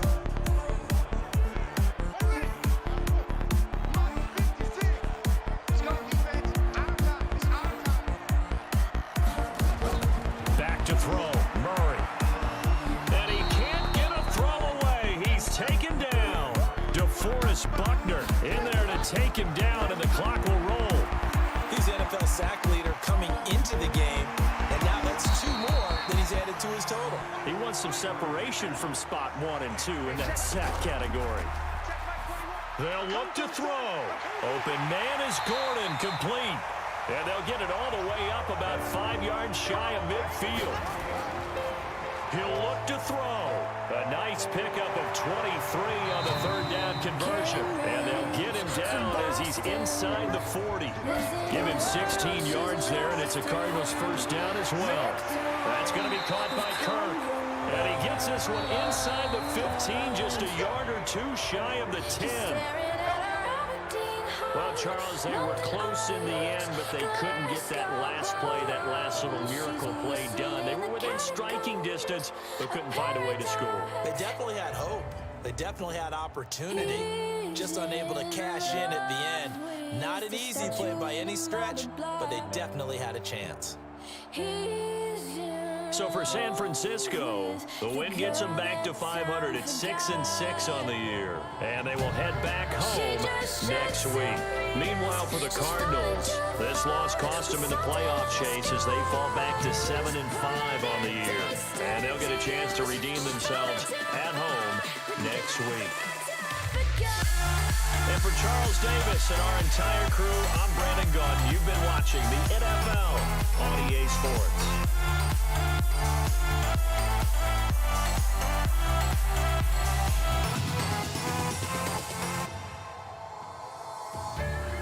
Wasted moments, full of potential that torments, an angel in disguise. But he can see your Aberdeen heart, London eyes, Glasgow bones. She's a whistle in the catacombs, a paradox. Oh, he's in love with the statue in a marble block. He's in love with the girl that time forgot. She just sheds her ears. She's falling too far with salt in her skies. Won't let him taste her tears. She's falling too far. The girl that time forgot.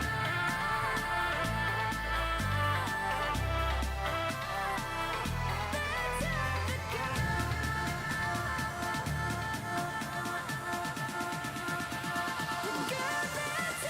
forgot.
Select.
Season are complete. What works in our final month? We're underway in Week 14.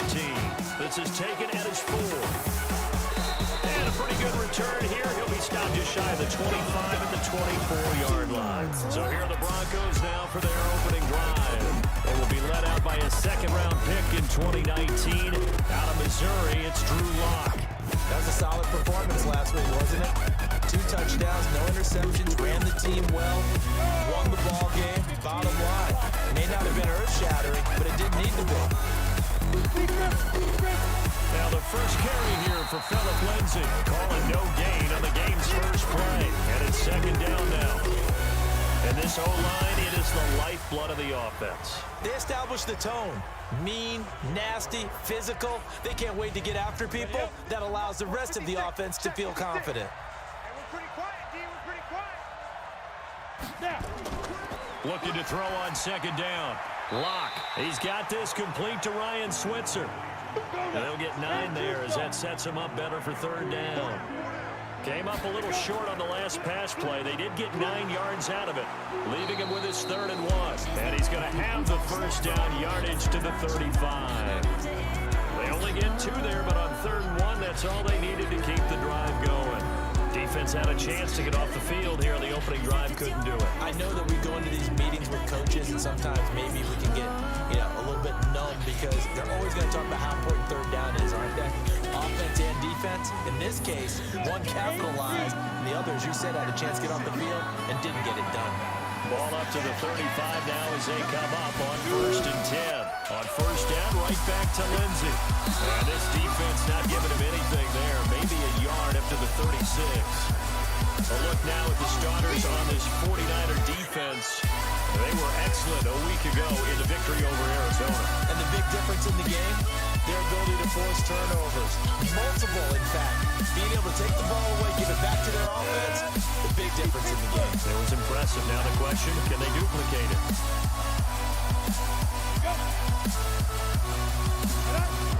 On second down, a run with Lindsay. And there is nowhere for him to cut back as he's taken down in the backfield. That backs him up 1 yard and brings up 3rd down. Early down stuff to put this offense in a precarious position. We know that securing the point of attack, especially against the big-bodied guys in the middle of this D, has got to be priority 1.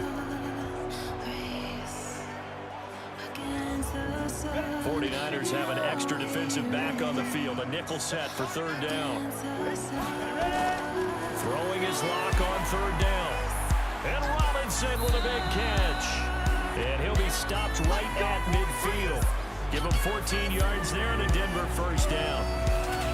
Fired that one in there, able to make connection on a nice in route. With those faster passes when they're going that fast, any hesitation as a quarterback that the deflection, if you miss, might be bigger and lead to an interception? Yeah, and the deflection works both ways. Maybe a defender gets a hand in the way and it pops in the air.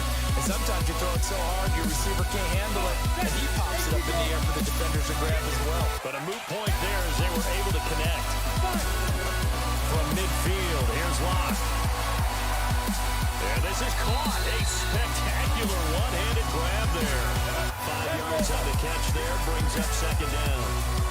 2nd and 5 after the 5-yard completion on first down. And they're going to get him. He's taken down for a sack. Back at the 47-yard line. DeForest Buckner in there for the sack, and it's an important one from a personal standpoint as that is sack number 100 in what has certainly been a terrific career to this point.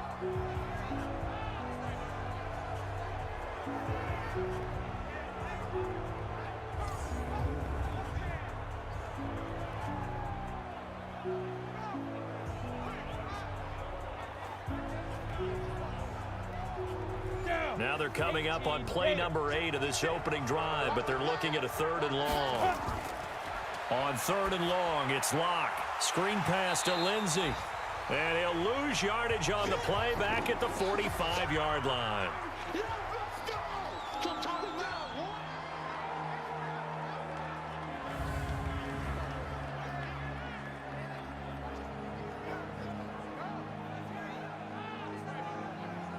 On 4th down, here's Brian Anger now to kick this one away.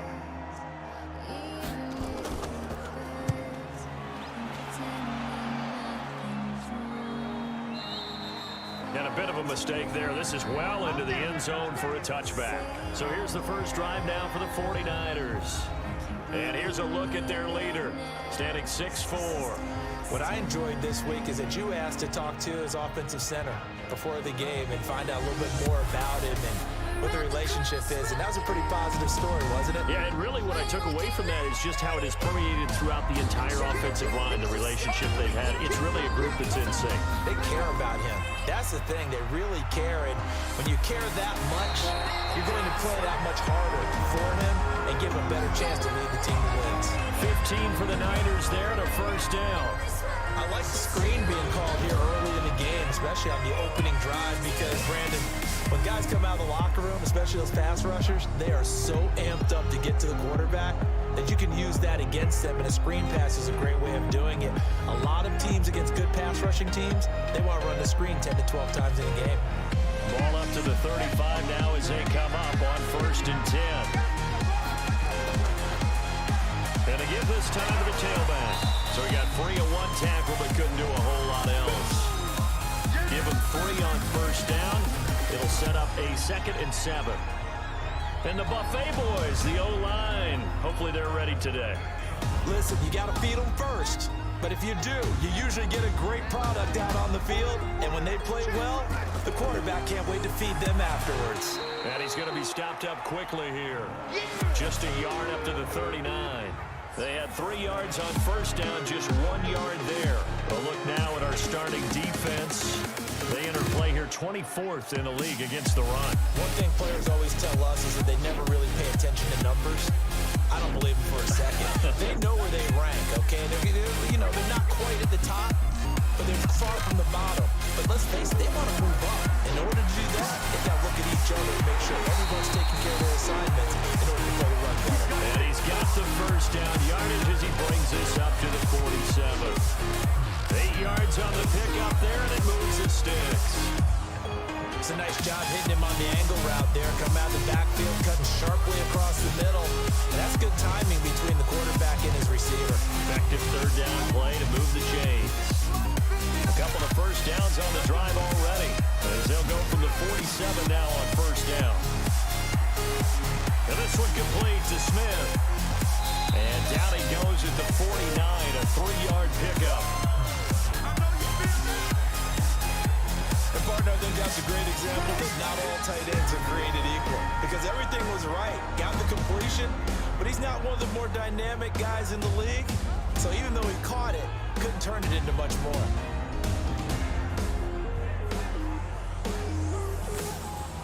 That first down completion only netted him 3. 2nd and 7. Here's a 2nd and 7. And he finds his target. It's Marquise Goodwin. And this is going to be another first down as they'll make the tackle at the Broncos' 37. A check on the numbers from Goodwin last week. 7 catches, 66 yards, and a touchdown. And he's able to pull that last pass in, but this is usually a pretty tough unit to try and maneuver against.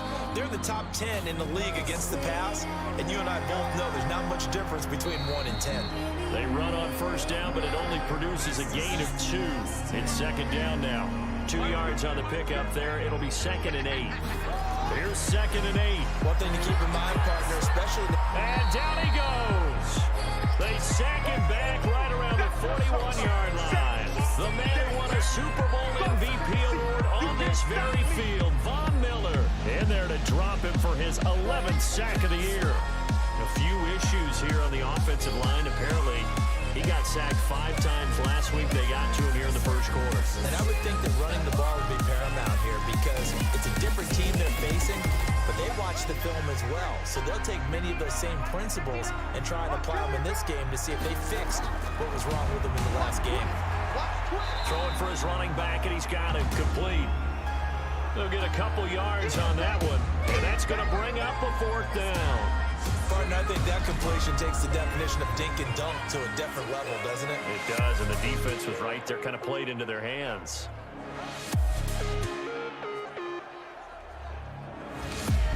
So they are going to call on Dan Bailey here. His career long is 56 yards done in Seattle. This will be from 56 yards out. And that is no good. And this will remain a scoreless game. Everything looked good. Good snap, good hold. Sometimes, though, the ball just doesn't want to go where you want it. And this one winds up no good.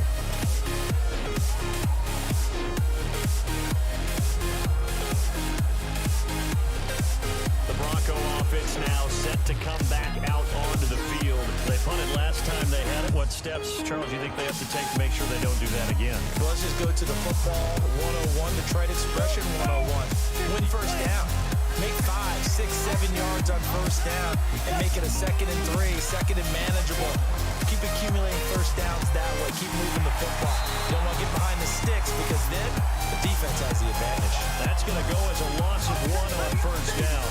Well, you had to punt on your first drive, and on the first play of the second drive, you end up going backwards. I would dare say they need something good to happen right here, right now.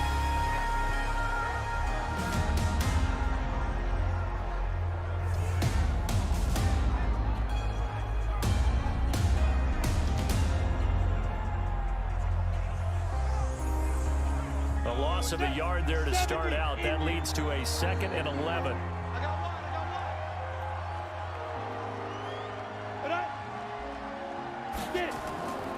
And he'll give it here to his running back. And he's got this one across midfield into 49er territory. 60 outlaw. 56 is Mike. 56 is the Mike. Keep grip. Locke going to try and throw on 3rd down. And that is incomplete. Oh, he had a defender right there with him to force that to the ground. And 4th down now coming up. You can tell they were hoping for a flag there offensively. Several on the sideline motioning. Hey, why not a penalty? Why not a penalty? What did you see? Yeah, I think you've got to let them play, and the officials are instructed. If there's contact coming from both sides, no flag. Let them fight it out. And forces 4th down. And no return here. Where will they spot it? They say just outside the 20-yard line.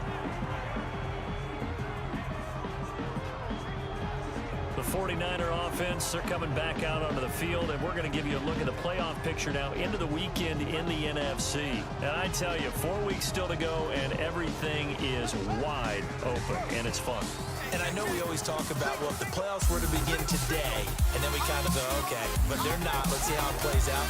Wouldn't it be fun to play with this playoff lineup right now?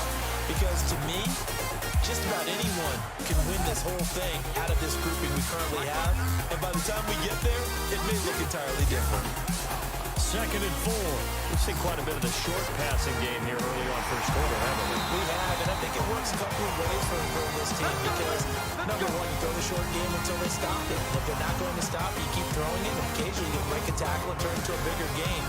Also, if they start to creep up, start to pressure receivers, now you go over the top, take it deep, and now you get some of those big shots downfield. So a 1st and 10 now in Denver territory at the 47.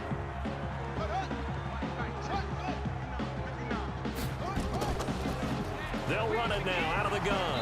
And they go backwards here, losing yardage back at the 48-yard line. It's a loss of a yard there, and now 2nd down. I know when I was a kid, I always got real excited when I saw those lateral type runs. But the best backs that made it happen, they put a foot in the ground and just go. That didn't happen there. That play got swallowed up.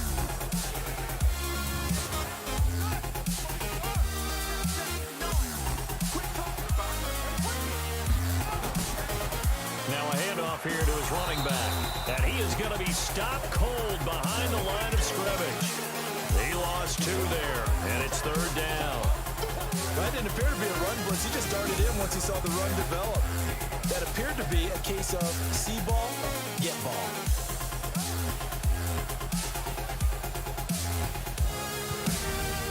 So 1st and 2nd down went the wrong direction. They'll try to do better here on 3rd and 13. From the midfield stripe, they'll look to throw. Nowhere to escape, and he goes down. We've watched this a long time, and I still don't believe we get it. 3rd and long, why are you calling play action? Yeah, because they're not going to bite defensively, right? No, not at all. I did have a coach explain to me years ago that for some teams, that's how they have to deal with pass protection and their line blocking, but to me it seems silly. Yeah, well, they're silly, and it leads to a play action sack.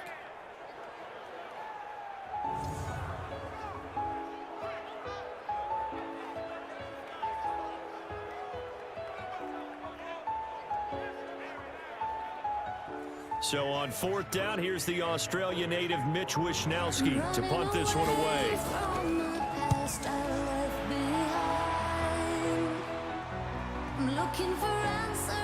And a great job here. This is going to turn out to be a beauty. This is marked down at about the 3-yard line. A chance for us to look now at this 49ers defense. And as we're going to see right here, they have been laying some pretty electrifying hits in this one. And these are for real. Okay, as you watch, think about putting yourself in that spot, about being the ball carrier or the receiver. I don't want to. And then taking that shot, it is something else. It's not like when we were watching that video clip where they showed you how they make sounds for movies. This is for real. On 1st down, Leach, and he's upended at the 6 as they double their room to maneuver on a pickup of 3. On 2nd and 7, Lock. A pass for Sutton is intercepted. Picked off at the 21 and into the end zone. A pick 6 for the 49er D as they score the touchdown. So a pick 6 there out of the nickel package. They went with 5 DBs. Almost becoming the base package in the NFL is the nickel. Hard to throw against.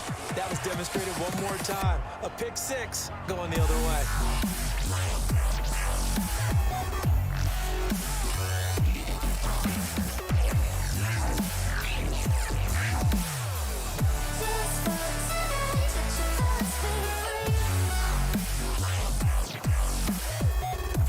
Dan Bailey now for the extra point.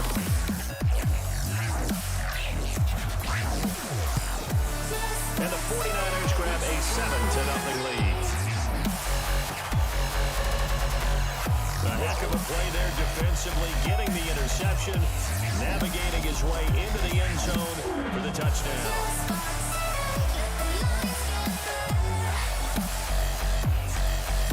So they'll get another shot on offense following that pick 6. And now the kick is away. This is fielded at the goal line.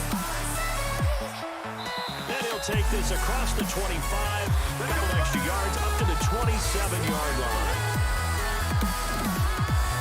Here's the Denver offense now as they get set to take over here.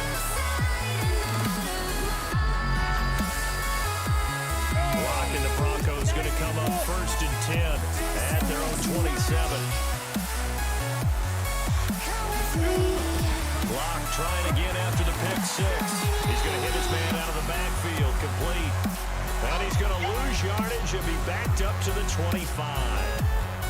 Well, I know it goes against the instincts of the person catching the ball because all you're ever taught is catch the football, don't drop it. But drop it there. Yeah, in that situation, dropping it would have been better. End up losing yardage, even though they completed the pass. As good as a sack. Yeah, how about that? Although they won't get the same credit for it, and it won't help them at contract time. 2nd and 12 after the first down pass play went backwards for 2 yards. And they give this time to the tailback. And they get him down, but not before he takes it across the 40-yard line. 17 yards for the Broncos there as they've got themselves a first down. Well, they came into this game saying it was important that they set the tone and show that they can run the football. I believe that they've done that here in the first quarter.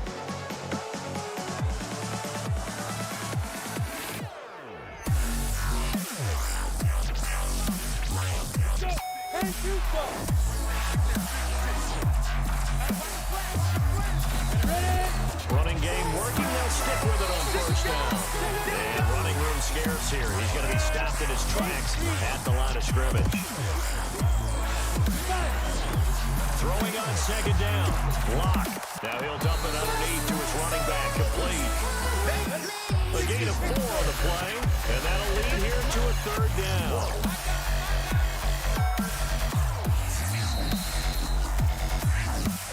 After 1-7-0 on EA Sports.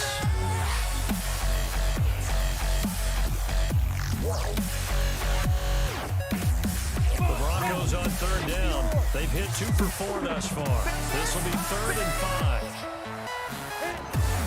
From the gun on 3rd down, Locke looking for his running back, and he's got it. And this will move the chains again as the tackle's going to be made at the 49ers' 43. I know most of the time when the ball's in the air, you're thinking wide receiver, tight end, but running backs, they can be a big part of any passing offense nowadays.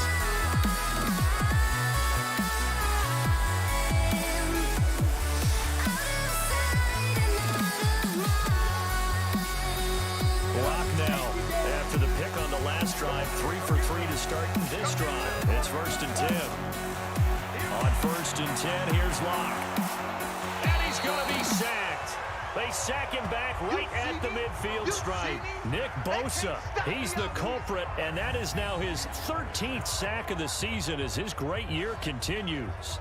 Great job defensively. I think he was trying to go through his progressions, find someone to get rid of the football. Before he knew it, he was on his back. So that just brings us right back to what you said in the beginning. A great job defensively. Nowhere to go with the football. That led to the sack. On the NFL scoreboard, an update from up in Seattle. And early on, the driver's seat belongs to the Seahawks. And we'll keep you abreast of how that one shakes out. After the sack on 1st down, Locke is going to find his running back. It's complete. And that play goes nowhere. Taken down, losing yardage at the 50, right at midfield. Well, this is how you shake the thoughts of that interception on the last drive. You come out and start this one 4 for 4. And watching him throw it around with that type of confidence reminds me of a guy I played with way back when who told me, I don't care if I throw 10 interceptions in a row. I'm going to stay confident, keep flinging it. I just figured there's something wrong with the football. Really in a hole here, 3rd and 17 following the 2 negative plays. Block working out of the gun. He's got it to Williams. 5 yards on the pickup, and it'll be 4th down. And we see another pitch and catch there to the running back. This position just continues to evolve. They become just as critical to the passing attack as a lot of receivers, tight ends, because their ability to make people miss in the open field can really generate big plays for an offense. Here's Brian Anger now as he's on to punt for Denver. He's been a busy man here this first half as he gets it away. And not what he was hoping for there as this will hit in the end zone for a touchback. And the 49ers getting set to trot out there. And they got themselves a 7-0 lead here, but that, you recall, was a defensive touchdown, so still nothing as of yet for this offense. Well, they're happy to have the lead, We got to cut them a little bit of slack. It's still early enough, just a couple of drives so far, but if this one goes nowhere, those adjustments that we talk about, they should wait for halftime. They should go ahead and start working on them right now. Call it a full 3 yards in the wrong direction there. Brings up second down. And that was well defended, and as a cornerback, what you're taught when you see a wide receiver screen, either you get underneath the play before the blocking forms, or you're going to have to fight your way through it by getting through some blocking. That was a really nice play there. A 3-yard loss to start the drive. They'll look to make that up and then some on 2nd and 13. 2nd and 13. And he's got his man out of the backfield. That's complete. And he'll lose yardage here. Back to the 15. This will be a 2-yard loss on the play. And they're going to face an uphill battle here on 3rd and long. If you're a selfish player and you're throwing the ball, you're cool with the completion. Maybe not so cool with the yardage loss, though. Huh? Yeah, you went backwards on the yardage. Hey, kind of works like a sack for the defense there. Yeah, it's a really big play for them, right? Able to figure it out, snip it out, and finish it off. Now on 3rd and long, they'll look to throw. Oh, he's got a man wide open, complete. 3rd catch of this first half for him, and this one is a first down. The goal for any offense versus his own defense, find the holes where guys are available and put the ball in the receiver before any defender can step up and fill it. They did it well there. Perfectly executed crossing route.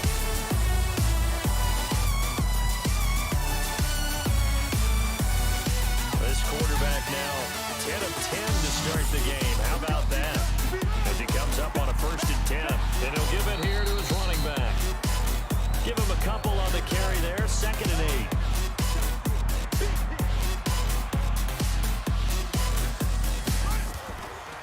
He'll look to throw. Completes it to the tight end, Kittle. And this will be stopped at the 44. That one good for 7 yards. The offense on 3rd down tonight, they've hit 2 for 4 thus far. They're looking at 3rd and a few inches. And able to haul it in is Kittle. And he will have the first down as he's brought down up near midfield. At first glance, I thought he just used his size in order to win the route, but he also had a little subtle move in there as well. Made the defender think he was going one direction and was able to track the ball in another.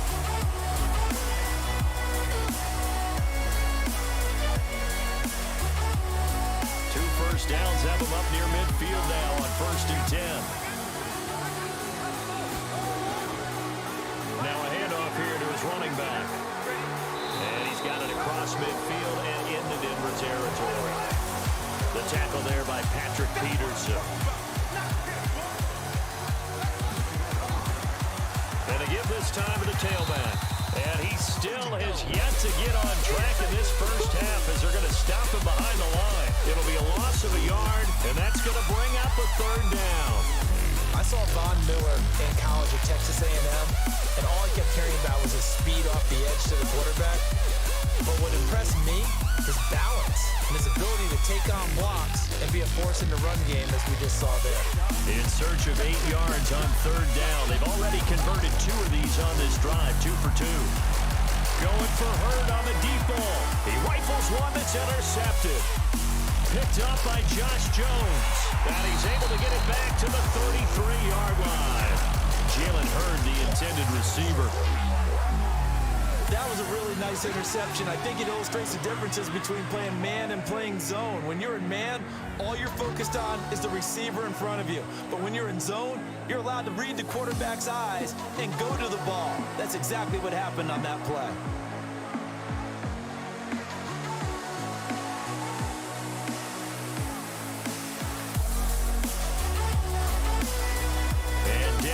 Set to take the field and hoping to do better than they did their last possession when they punted the football. Appeal to the vanity of your offensive line. Tell them they control your fate. Leverage guys. Win the line of scrimmage. If you do that, you start to win 1st down. You win 2nd down. And guess what? You start accumulating 1st downs. And that's what they need in order to not punt the ball again. This quick pass complete to Sutton. And he'll get nothing out of that one. No gain there on the completion. 2nd and 10. Looking to throw on 2nd down. Block. And he will find his man on the outside. That catch good for only a yard, and it'll be 3rd down. Defense tightening up a bit. That last catch, just 1 yard. Maybe a 3rd and 9. Throwing there, but this pass is going to wind up incomplete. I tell you, Brandon, this defensive plan with some confidence. Haven't allowed a point yet. Flying to the football. I'm telling you, it's almost 11 to the ball on every snap. Another nice job there to force an incompletion. His first punt, 45 yards. This looks good as well. We'll call that a 49-yard punt with a return of just 2. And the Niners will go on offense, 1st and 10. The 49ers offense making its way back out there. And there are parts of their last drive they'd like to emulate. And, of course, they'd like to forget the inning, the interception. But they did put together, Charles, a nice sustained drive to get him down the field. Yeah, and unfortunately for them, the only thing that matters is part 2, right? Because once they threw the interception and finished off the drive, that does them no good to go back and say, well, you know, we had a good one going. Finish things off. That's the only way you can get it done. And way up past the 35 before he's taken down. A good pickup there, 21 yards. One of the selling points of the in route is it gives the quarterback a really nice sight line to his receiver and almost on a direct shot, able to throw the ball to the middle of the field and have a great chance of success as they did on that play.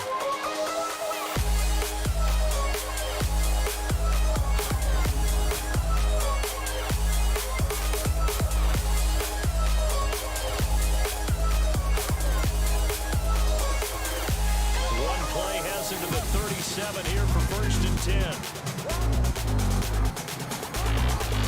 He'll drop the throw. That's complete to his speedy wideout Goodwin. And he takes this one down almost all the way to the 30. That'll go as a pickup of 32 on the catch and run. Now we know this offense has the potential to strike quickly, and they just bit off 2 huge plays on back-to-back snaps. So on the other side of the ball, we've got to go Band of Brothers thought process. No one left behind, no pointing fingers, no accusations. Because if you don't, those quick strikes we just saw, they become long-lasting. So the big play changes the complexion of things. Here's 1st and 10 just outside the 30. Back to throw. Gonna throw right side here, complete. And inside the 20 before he's brought down. The Niners have the first down on a gain of 11. Barney sold the go route really well. Thought he was going deep and curled it back inside for a nice completion. DBs love when they pump the brakes, don't they? Yeah, that's really a whole lot of fun. It's almost like he said, listen, if you're going to sell the go, just go. Well, let's see who's faster. This quarterback now, after the pick on the last drive, 3 for 3 to start this drive. It's 1st and 10. Now they'll run it on the toss. This will be a 5-yard pickup as they move it from the 20 to the 15.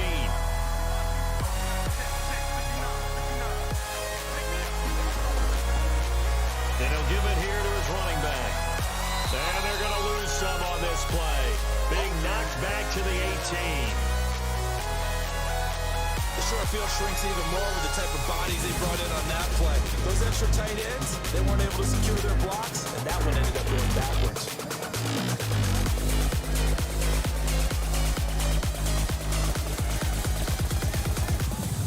The Niners on 3rd down. They've hit it 50%, 3 of 6 to this point. This is 3rd and 9. Now back to throw. Yeah, that one's going to be knocked away and incomplete. Not only was the call spot on, how about the execution of that defense right there? The zone was absolutely locked up tight.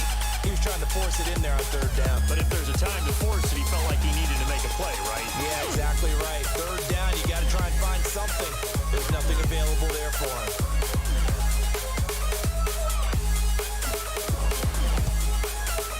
And the 11-year veteran bangs it through, and the lead moves to 10-zip. So he gets a shot at atoning for the earlier miss here in the first half and able to knock it through. And what a relief for him, don't you think? Because how many games have we done where kickers missed one early and never gotten a chance to atone for it the rest of the game? That's a lot to carry around. This is taken at the 3. And he'll get across the 20 before he's brought down at about the 23-yard line.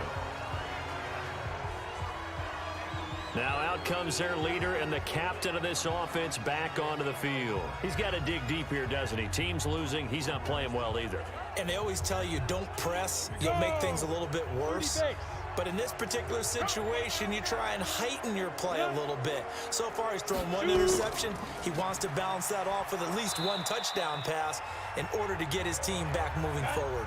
Give him 9 on the carry that time, and they're set up with a 2nd and 1. On 2nd and 1, Locke. Into double coverage, and it's intercepted. It's the former Seahawk, Richard Sherman.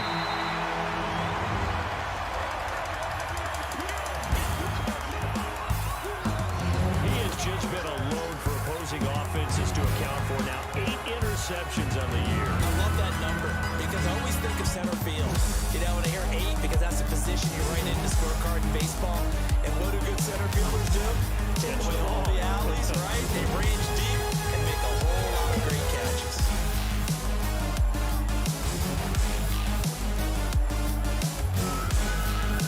And San Francisco gets set to go here. And they split the uprights last time for 3. They've got the lead. They're not going to play this conservative. They're not hoping for another field goal. They're hoping for a touchdown. I'm with you on that one. I like where your head is. I like the way you're thinking because you're exactly right. Trying to sit on a lead and play that way, that doesn't work too well for most teams. Run your offense. Run what you do best. Exactly. Put it all the way down and try to increase your lead in a big way. The best way to do it? Touchdowns. They try to quick hitter inside, but that one was swallowed up because what they're hoping, those big defensive linemen will take the bait and move laterally and open up a crease that they can run through. Didn't happen on that play. Now a handoff here to his running back. And he's able to get the first here as he's taken down at the 25. It's a 7-yard gain there, and it's good enough to move the chains. And that's the big fella's MO right there. Running through tackles, keeping the sticks moving forward. This defense, if you don't bring 11 guys to the ball to try and get him on the ground, he's going to keep making runs like that. I feel the press box shaking every time he touches the rock.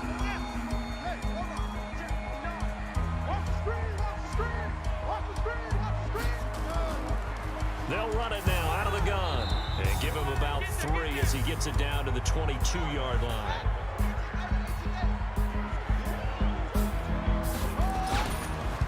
And they give this time to the tailback. And he's got 4 down inside the 20 to the 18. Now after the running play, we've got a man down on the field. While the training staff works on him, we'll step aside and be right back.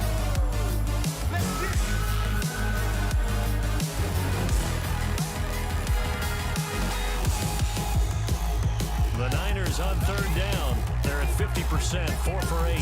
This time it's 3rd and 3. Back to throw here. This one into the hands of Kittle, the tight end. And he's able to pick up the first down before he's tackled right at the 10. And we remind you, coming up at the half, we'll join who, Charles? The coach. The coach, Jonathan Coachman, standing by in Orlando. He'll have stats and scores from games in progress, as well as scores from earlier today. We get slap happy up here sometimes. 2nd and 5. So that run gets him, and he hauls it in the end zone. Touchdown, San Francisco. Marquise Goodwin, his 6th touchdown of the season. And the Niners are able to stretch their lead. There was no going through the progressions on that touchdown pass. Yeah, nor was it necessary. His receiver won that route early, presented himself. No reason to wait. Go ahead and put it on and score a touchdown.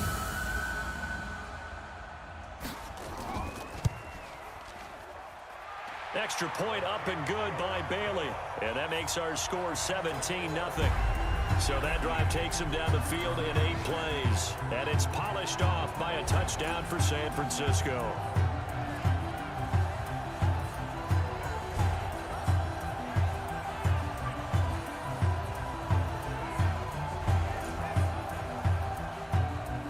The kickoff unit is out on the field, and they will send this one away. That'll be taken in the end zone. And he won't return this one. He'll go down to a knee, and they'll start at the 25. Now we get a peek at the captain of this this offense heading back out there. He and his team, they have had a rough go of it here in this first half. Maybe time for him to put his foot down here in the second quarter. Put his foot down and become a little more accurate throwing the football. He's already thrown 2 interceptions. He's trying to find a way to equal things out. And instead of it going to the opponents, get it to his own receivers and find the end zone. Yeah, you mentioned those 2 picks and no touchdown passes yet either. A good game there on first down. That run will get him 7 up to the 32-yard line. Now after the running play, we've got a man down on the field. While the training staff takes a peek, we'll take a break.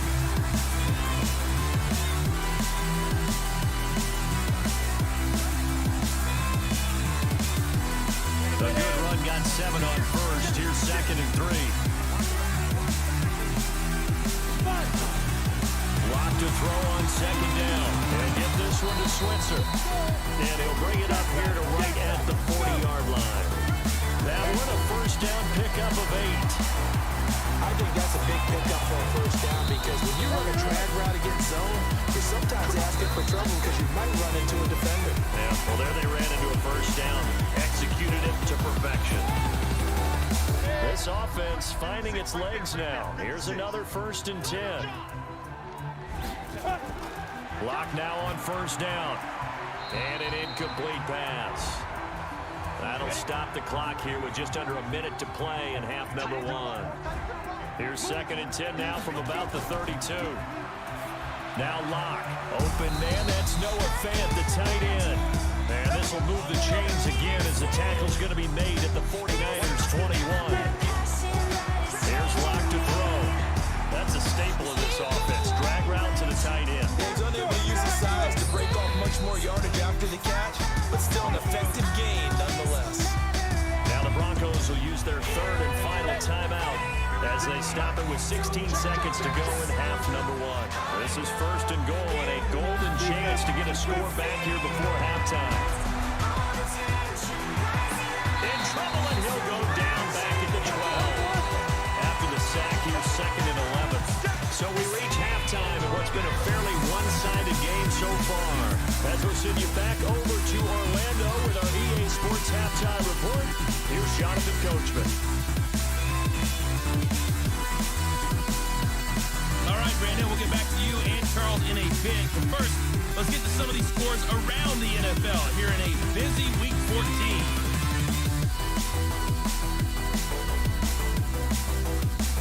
We'll start up in the Pacific Northwest at CenturyLink Field in Seattle. And it's the Seahawks who have the lead as those 2 teams approach halftime. Russell Wilson has thrown a touchdown pass. Next, we head off to check out another game. And they were losers in that one to the visiting Tampa Bay Bucks. Jameis Winston sharp in the victory as his guys get back within a game of 500. Finally, let's get to the desert to check on the Cardinals at home in Glendale. And it's the visiting Minnesota Vikings who are out in front. The Vikes trying to finish that one off and claim victory. Meanwhile, in our game, it's been a back-and-forth first half. Who can put it together in the second half? For the answer, we turn it back over to our broadcast team of Brandon Godden and Charles Davis. All right, Coach, thank you, and we welcome everyone back for quarter number 3. Fielded about a yard deep. And a good return as he'll be stopped just shy of the 30-yard line. The San Francisco offense ready to start their next drive. They built a good first half lead. Now they have a chance to add on to it. And what I'm thinking is that the offensive staff spent the entire halftime just working with them on, here's what we think they're going to do to attack us in the second half. Nice first half that we've had, guys, but be prepared for some change-ups. We're going to see them when we kick it off in the second half. See how they handle any adjustments that might be made defensively.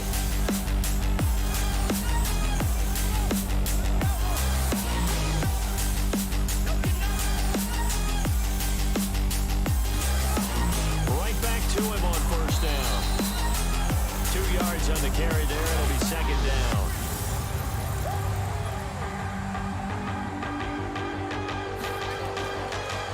And he'll give it here to his running back. And taking it across midfield and inside the 45. He'll get a dozen there, and it's a first down 49ers. They're trying to show that they can run the ball, protect this lead, give it to the backs, play a little bit of keep away, don't you think? And that's probably a good philosophy at this point, going to make that defense stand up and stop them. So a 1st and 10 now in Denver territory at the 43. Now a handoff looking right. In on the tackle, the former All-Pro Chris Harris.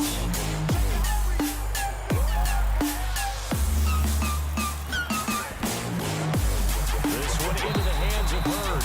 And this is going to be another 1st down as they'll make the tackle at the Broncos' 31-yard line.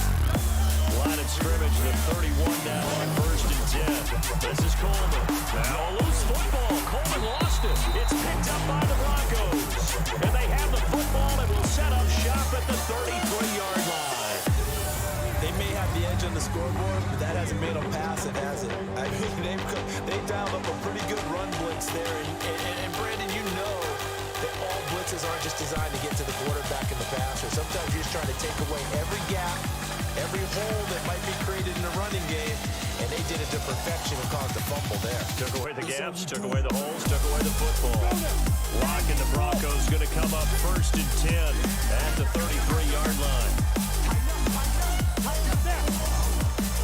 They begin the drive with Williams, and he is met in his tracks behind the line of scrimmage.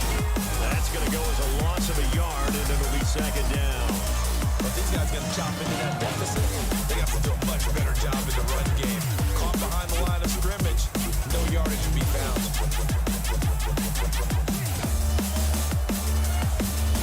After the loss to start out, here's 2nd and 11.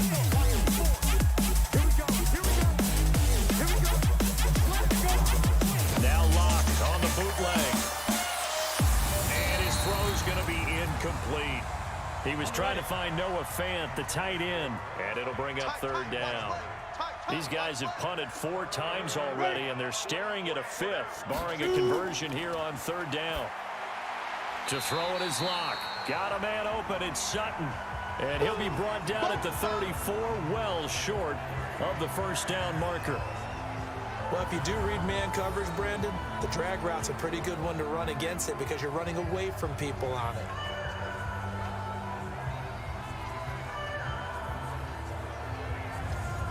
Here's Brian Anger now as he's on to punt for Denver. Good morning, eyes open. I can see the light shining through. Good morning. And that hits at the 6 and carries into the end zone for a touchback. The San Francisco offense getting their last-minute instructions before they take over here. And last time, the fumble to turnover. Now, they still have the lead, but I don't think coaches care. Turnovers will bother them no matter what the scoreboard says. That's the relief, that you still have the lead. But coaches look at what if and what it should be. Turning the ball over when they get a chance to score more points and increase the lead, that's what's going to affect them. And they're also thinking of future weeks, maybe when the game's closer, right? No doubt about it. You want to clean up everything. Let's just be honest about it. They want everything to be perfect at all times. They don't want to give up anything that's going to hurt their team. 15 for the Niners there and a 1st down. Now, this is an example of breaking down a defense because on a lot of these runs, he's getting past the point of attack, and guess what he's doing? Forcing the secondary guys to have to make a lot of tackles. So here's a 1st and 10 at the 38.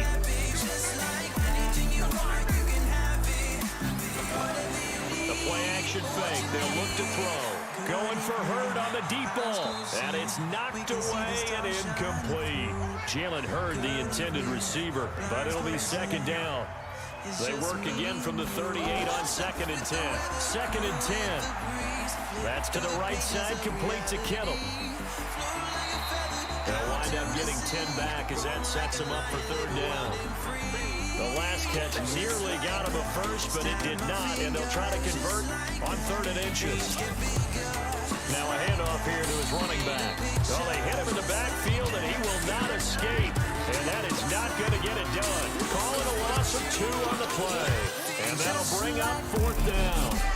He has elite instincts from his linebacker spot. He's able to diagnose the run and flies in like a missile. Stop that one behind the line of scrimmage.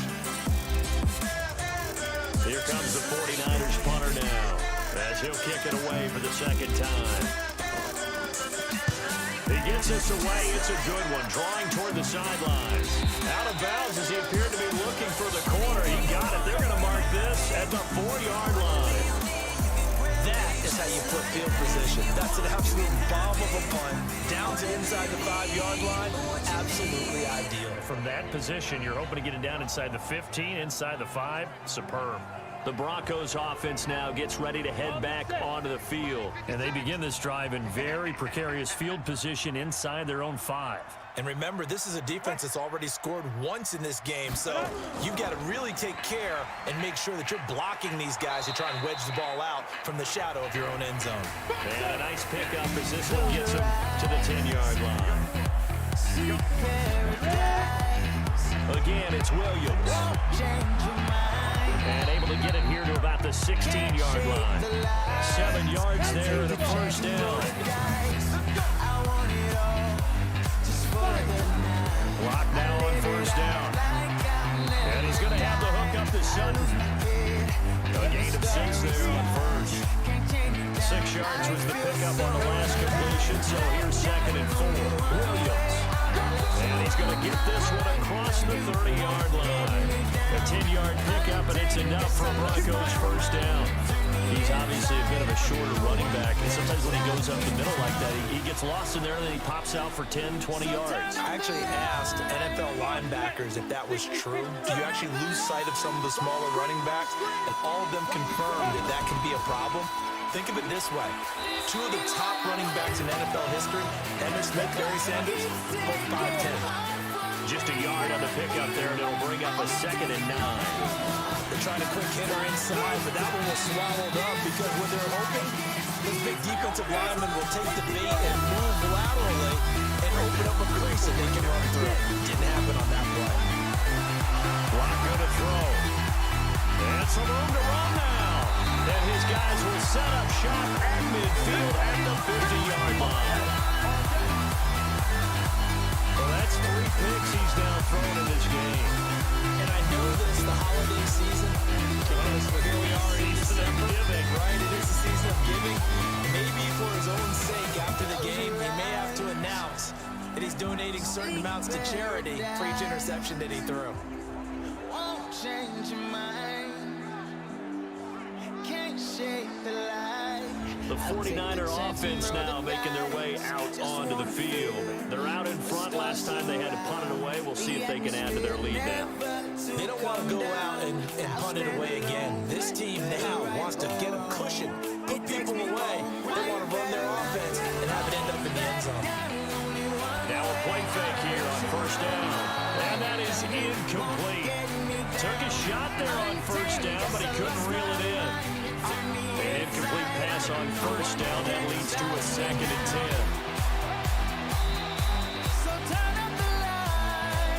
And this is why aggressive defense coordinators love to blitz. It wreaks havoc because they end up taking their attention to the blitzers, freed up the D lineman to make the play. A battle for it here, and this will be caught. A good pickup there, 26 yards. So the defense blitzed. A nice job picking that up, completing the pass. And how in sync was the quarterback in his center on that play?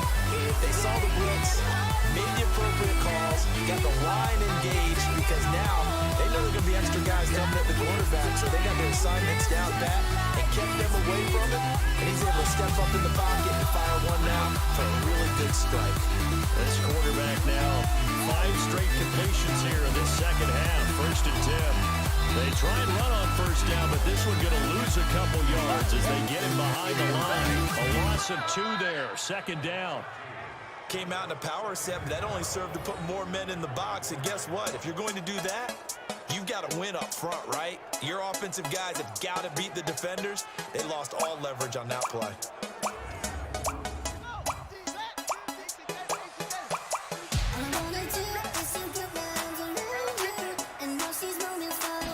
Here we go on 2nd and 12. Firing quickly here, and that's complete. And across the chalk, into the end zone. It's a 49er touchdown. A 24-yard touchdown. And the Niners are able to stretch their lead. And on that one, able to catch it. Also able to have the wherewithal to take it high-level play. Look the ball in, secure the catch, and then, of course, the run after the catch that ends up in the end zone.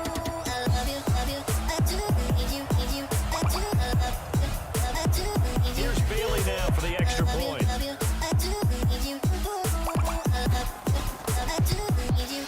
And the lead is now 24.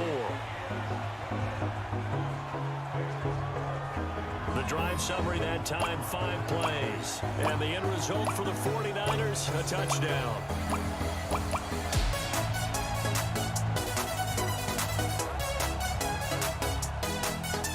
Set now to kick this one away, and off it goes. Fielded about a yard deep.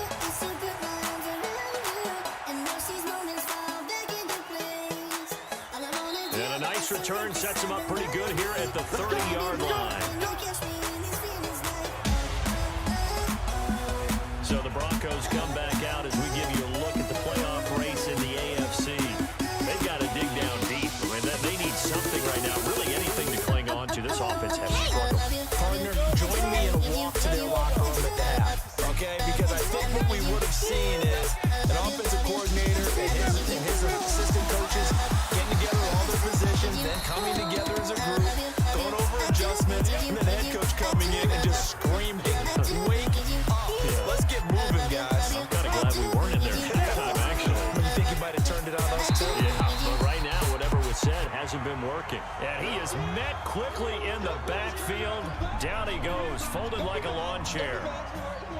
Another example of just a dominant performance by this defense. Yeah, you hear all the time about teams that try to steal signals from the other side and try and learn their signs and their tendencies. It's almost like they get the answers to the exam the night before and were well prepared for this final. These guys have punted 4 times already, and they're staring at a 5th, barring a conversion here on 3rd down. Now Williams, and he's got the first down yardage as he brings this up to the 47. It goes as a gain of 8, and it moves the chains. And, Charles, you look at this offense, their struggles moving the ball well documented. Dead last in the NFL in first downs, but signs of life there. Yeah, and you and I do, I think, a really good job of respecting the game and respecting the teams. But this squad, they're in a position now where their fan base gets excited when they pick up a first down. They cheer almost like they picked up a touchdown.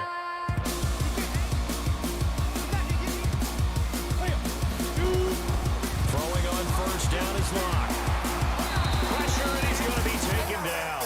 They sack him back right around the 44.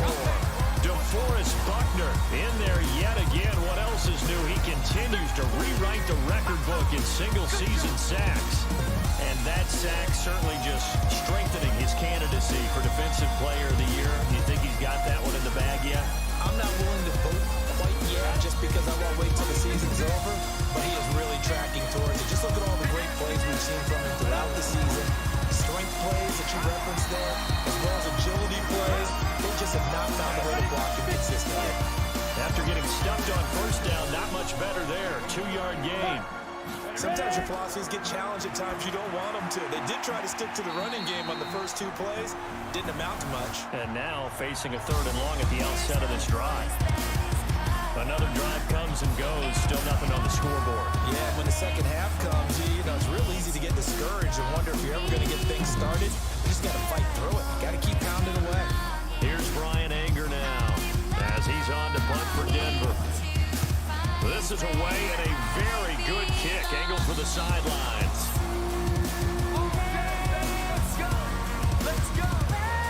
Here he is, the man taking the snaps under center, heading out for the next possession. He has been consistent, hasn't he? He played well in the first quarter, good second quarter, and now continuing that here in the 3rd. And that's the word that they're always seeking from the guy taking the snaps, is consistency. Taking care of the ball, making sure it gets to the right people, no errors, right? Not turning it over, and just doing all the right things. That's leadership, and it inspires confidence in a team. Yeah, been a good leadership and a good distributor. And not much, maybe a yard up to the 29.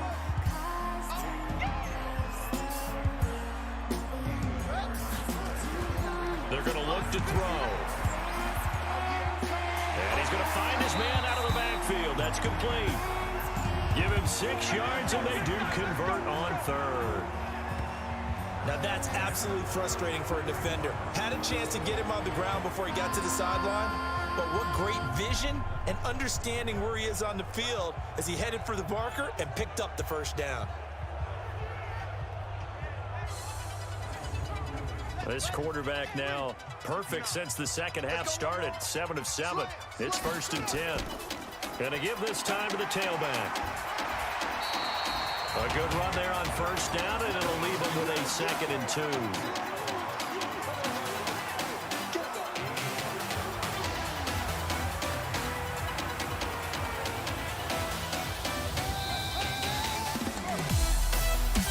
And they're not going to get to the line to run another play, so we will switch ends as the third quarter has come to a close. We'll return with more after this. This is the NFL, and it's on EA Sports. And he'll give it here to his running back. And he'll be brought down right at the 45-yard line. They'll get 3 as the drive continues. It's a 1st down. Second and 2 is prime time for a little bit of a gamble, isn't it? Open up the playbook, go play action, toss that bad boy deep. But in this situation, go ahead and give it to your back. Let him pick up a 1st down. Keep the sticks moving. Now a handoff here to his running back. And he's got it across midfield and into Denver territory. A gain of 3 last play. This time they double it and pick up 6. Gonna give this time to the tailback. And they'll get this just to the 47. 1-yard gain. 7th play of the drive now as they come up on a 3rd and 3. And he'll give it here to his running back.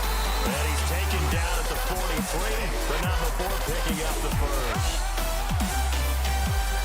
Brandon, when a defense just simply can't get off the field on 3rd down, we all know how important that down is for both sides of the ball. You often feel like you're just a step behind whatever they're doing offensively. And one of the differences in this game, no doubt, 3rd down conversion, and that is going to be a story they'll talk about after this one.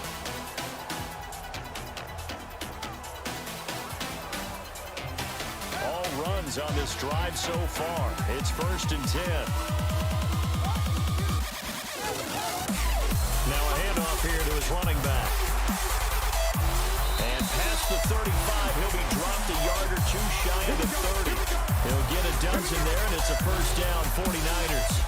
Well, that looked like an example of what you said back in the first half. A running back of his size can really wear down a defense.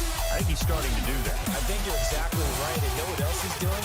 He's inspiring the rest of his team because they see this starting to happen as well. So that means they're going to redouble their efforts to help him out. Extra blocking, getting downfield, helping him out.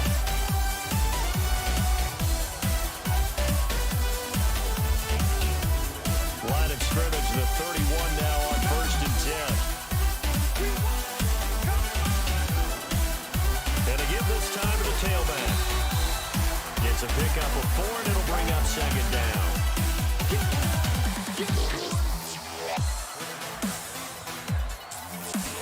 2nd and 6.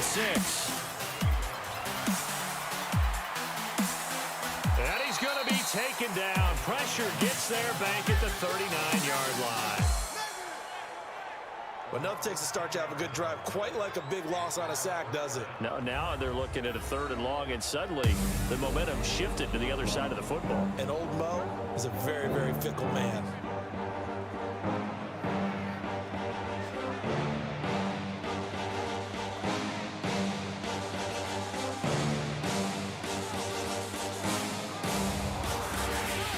Offense 2 for 2 on 3rd downs on this drive. They're in for a tough test here, though. 3rd and long. They'll run it now out of the gun. And he gets it down to the 32. Call it a gain of 5. 4th down now.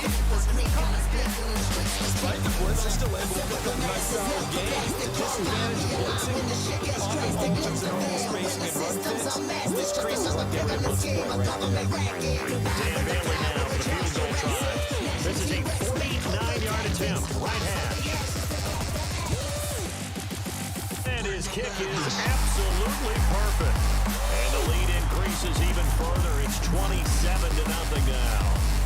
So it's 3 more points, and that widens this thing out even further here in the fourth. And you know this league, you can never have enough points, but this widens it out, as you said, and now it's all about ball control, isn't it? Out is the kickoff unit as they run up and send this one away.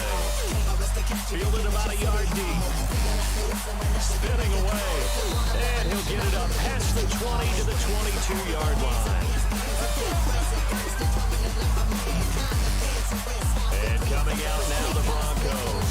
And let's face it, this drive is not going to have any bearing on this game, but it's kind of important for one reason, isn't it? It certainly is. You got to get points. And okay, all right, I'm being facetious here, but you get points, you feel a little bit better about yourself as you move on to the next one.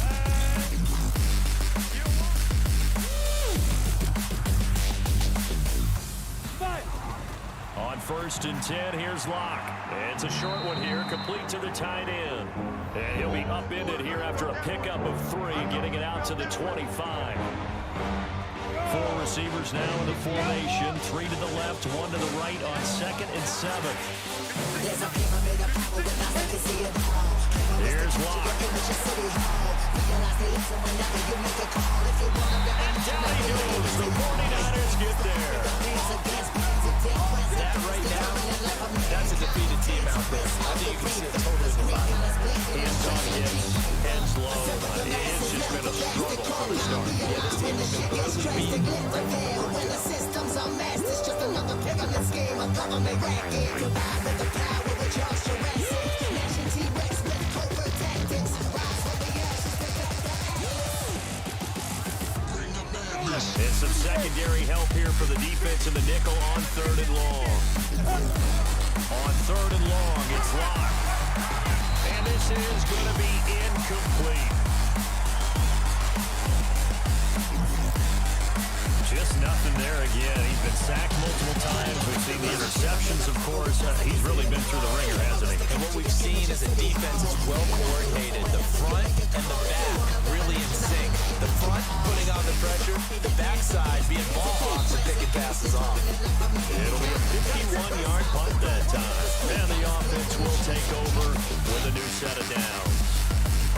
And San Francisco gets set to go here. And Charles, we are in the midst of a very one-sided affair. I think this is where you and I have to fill a little bit. You want to regale us with old stories of your childhood in New Paltz, New York? I don't think anyone wants to hear that, but this is a perfect time for us to start listing MVP candidates, right? Best teams we've seen so far this year, the best games that we've called thus far, how we anticipate the season unfolding. We can go in so many different directions because the game certainly not taking us there. Oh, I hear the remotes clicking off right now.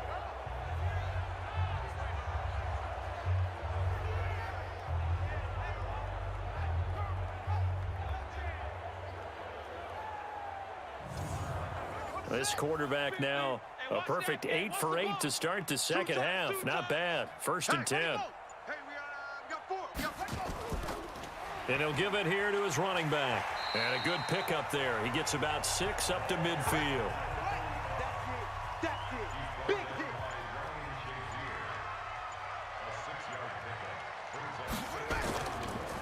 Now a handoff here to his running back. They're going to snuff this play out behind the line. We have not seen that much today. The tally there, -2 yards, brings up 3rd down. On this day, the ground has been his, but at least on that individual play, we just saw the defense finally with a win. Yeah, they finally got one, and that's a win for them, but all game long, he's seen the holes, and they've been huge for him. Kind of like a baseball hitter in the zone. The ball seems bigger, and he's just whacking it. These guys, they've got it going today.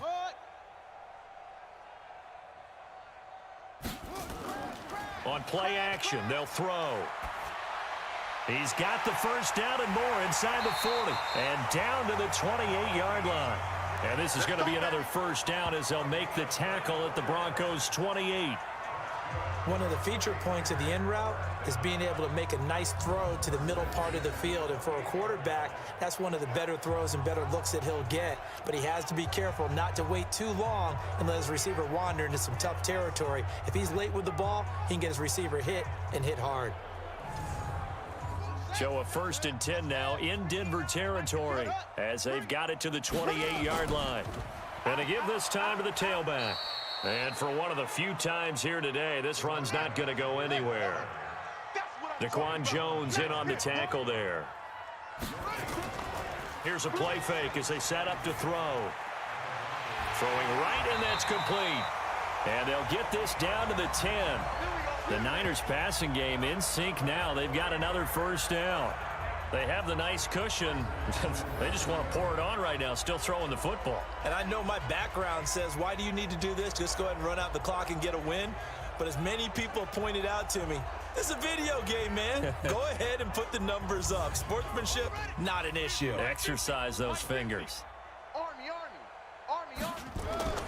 He'll drop to throw. And he whips that one incomplete there.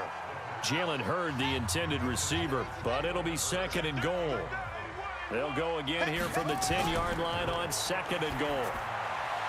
They try to throw on second down, but this one is incomplete. 2 incompletions haven't moved him any closer, and likely throwing again, you'd have to think on third and goal here. They'll look to throw here. This one into the hands of Kittle, the tight end. And he'll be brought down this time at the 5-yard line. A gain of 5, but not enough. Leads to a 4th and goal. Well, the coverage was tight that time. They allowed the pass underneath to him, but they rallied to him pretty fast, too. Converged on him and got him down. That'll bring up 4th down.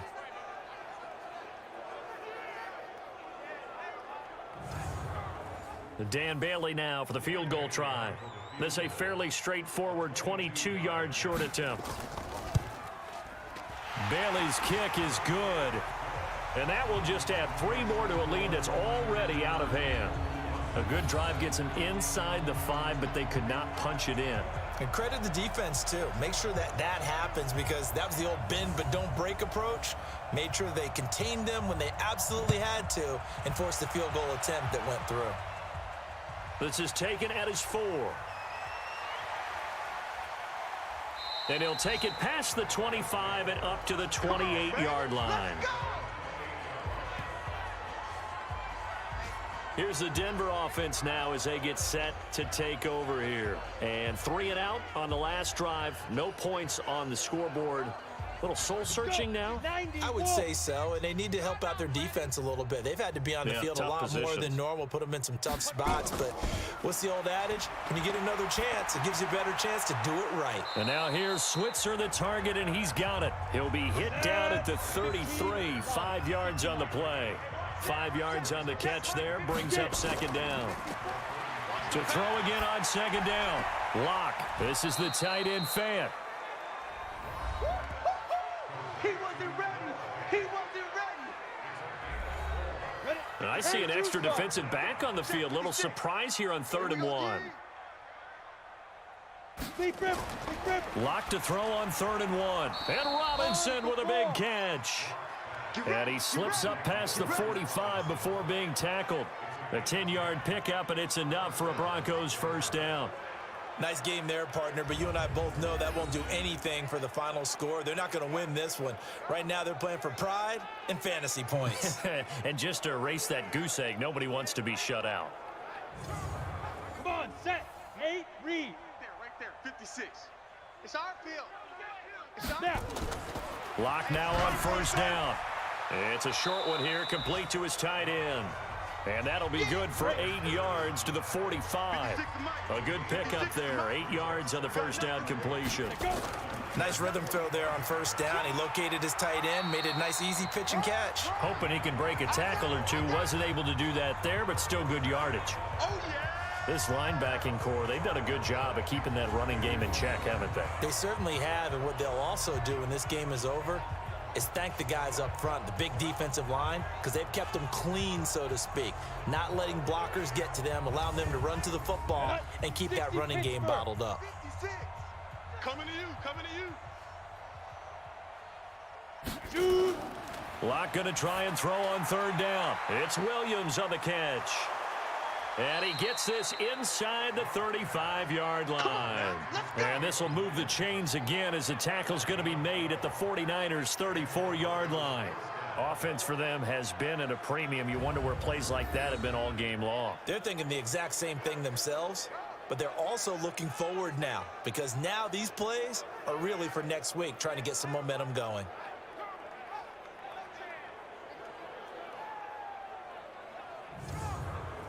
Locke going to bring the offense up 1st and 10, and he's hit on all 5 of his pass attempts on this drive so far. And now a throw on 1st down there, but it's incomplete. And we are inside of 2 minutes left in this lopsided affair. So it's Bronco football as we get your reset here. They're looking at 2nd down now as they search for a consolation score. To throw again on 2nd down. Locke. It's complete to Robinson. And this will move the chains again as the tackle's going to be made at the 49ers 23. On 1st down, Locke. Open man is Switzer, complete. They showed off a nice juke of the defender before the next wave could bring him down. That was the 9th play of the drive, and they pick up 9 yards with it. Throwing again on 2nd down. Locke. Yeah, this is caught by Sutton. Touchdown Broncos. Cortland Sutton with touchdown number 7 on the year. And the Broncos cut into that lead. So they will get on the scoreboard here. Give them credit for that. Too little, too late, but no 0. Oh, you're going slow clap on me. Not very nice, is it? No, but they haven't been very nice on offense. It's been a struggle. Extra point splits the uprights, and that will get them 1 closer. A 10-play drive that time, and it ends with a Denver touchdown. So it would no doubt be a miracle comeback from here, but let's see what they can do starting with the onside kick. And the 49er hands team does its job. Well, 4th quarter, they felt like they needed the football back. Unfortunately, they couldn't get it.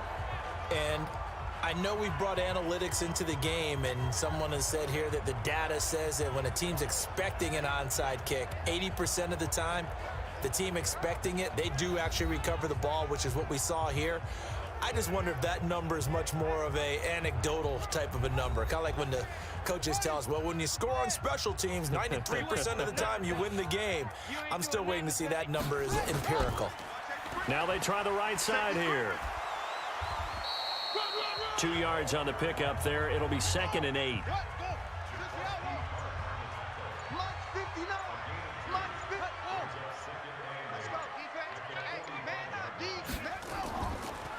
And he'll give it here to his running back. And the reinforcements come in as they're going to stop him behind the line. That's a big loss of 3, and it brings up 3rd down. The run defense, they have been porous at times today, but not that last go-around. No, they really tightened it up, didn't they? They finally got themselves a win because all game long we've seen them get gashed. This time they played the responsibilities, played their keys, and made a nice stop. Hey, I'm coming. Check.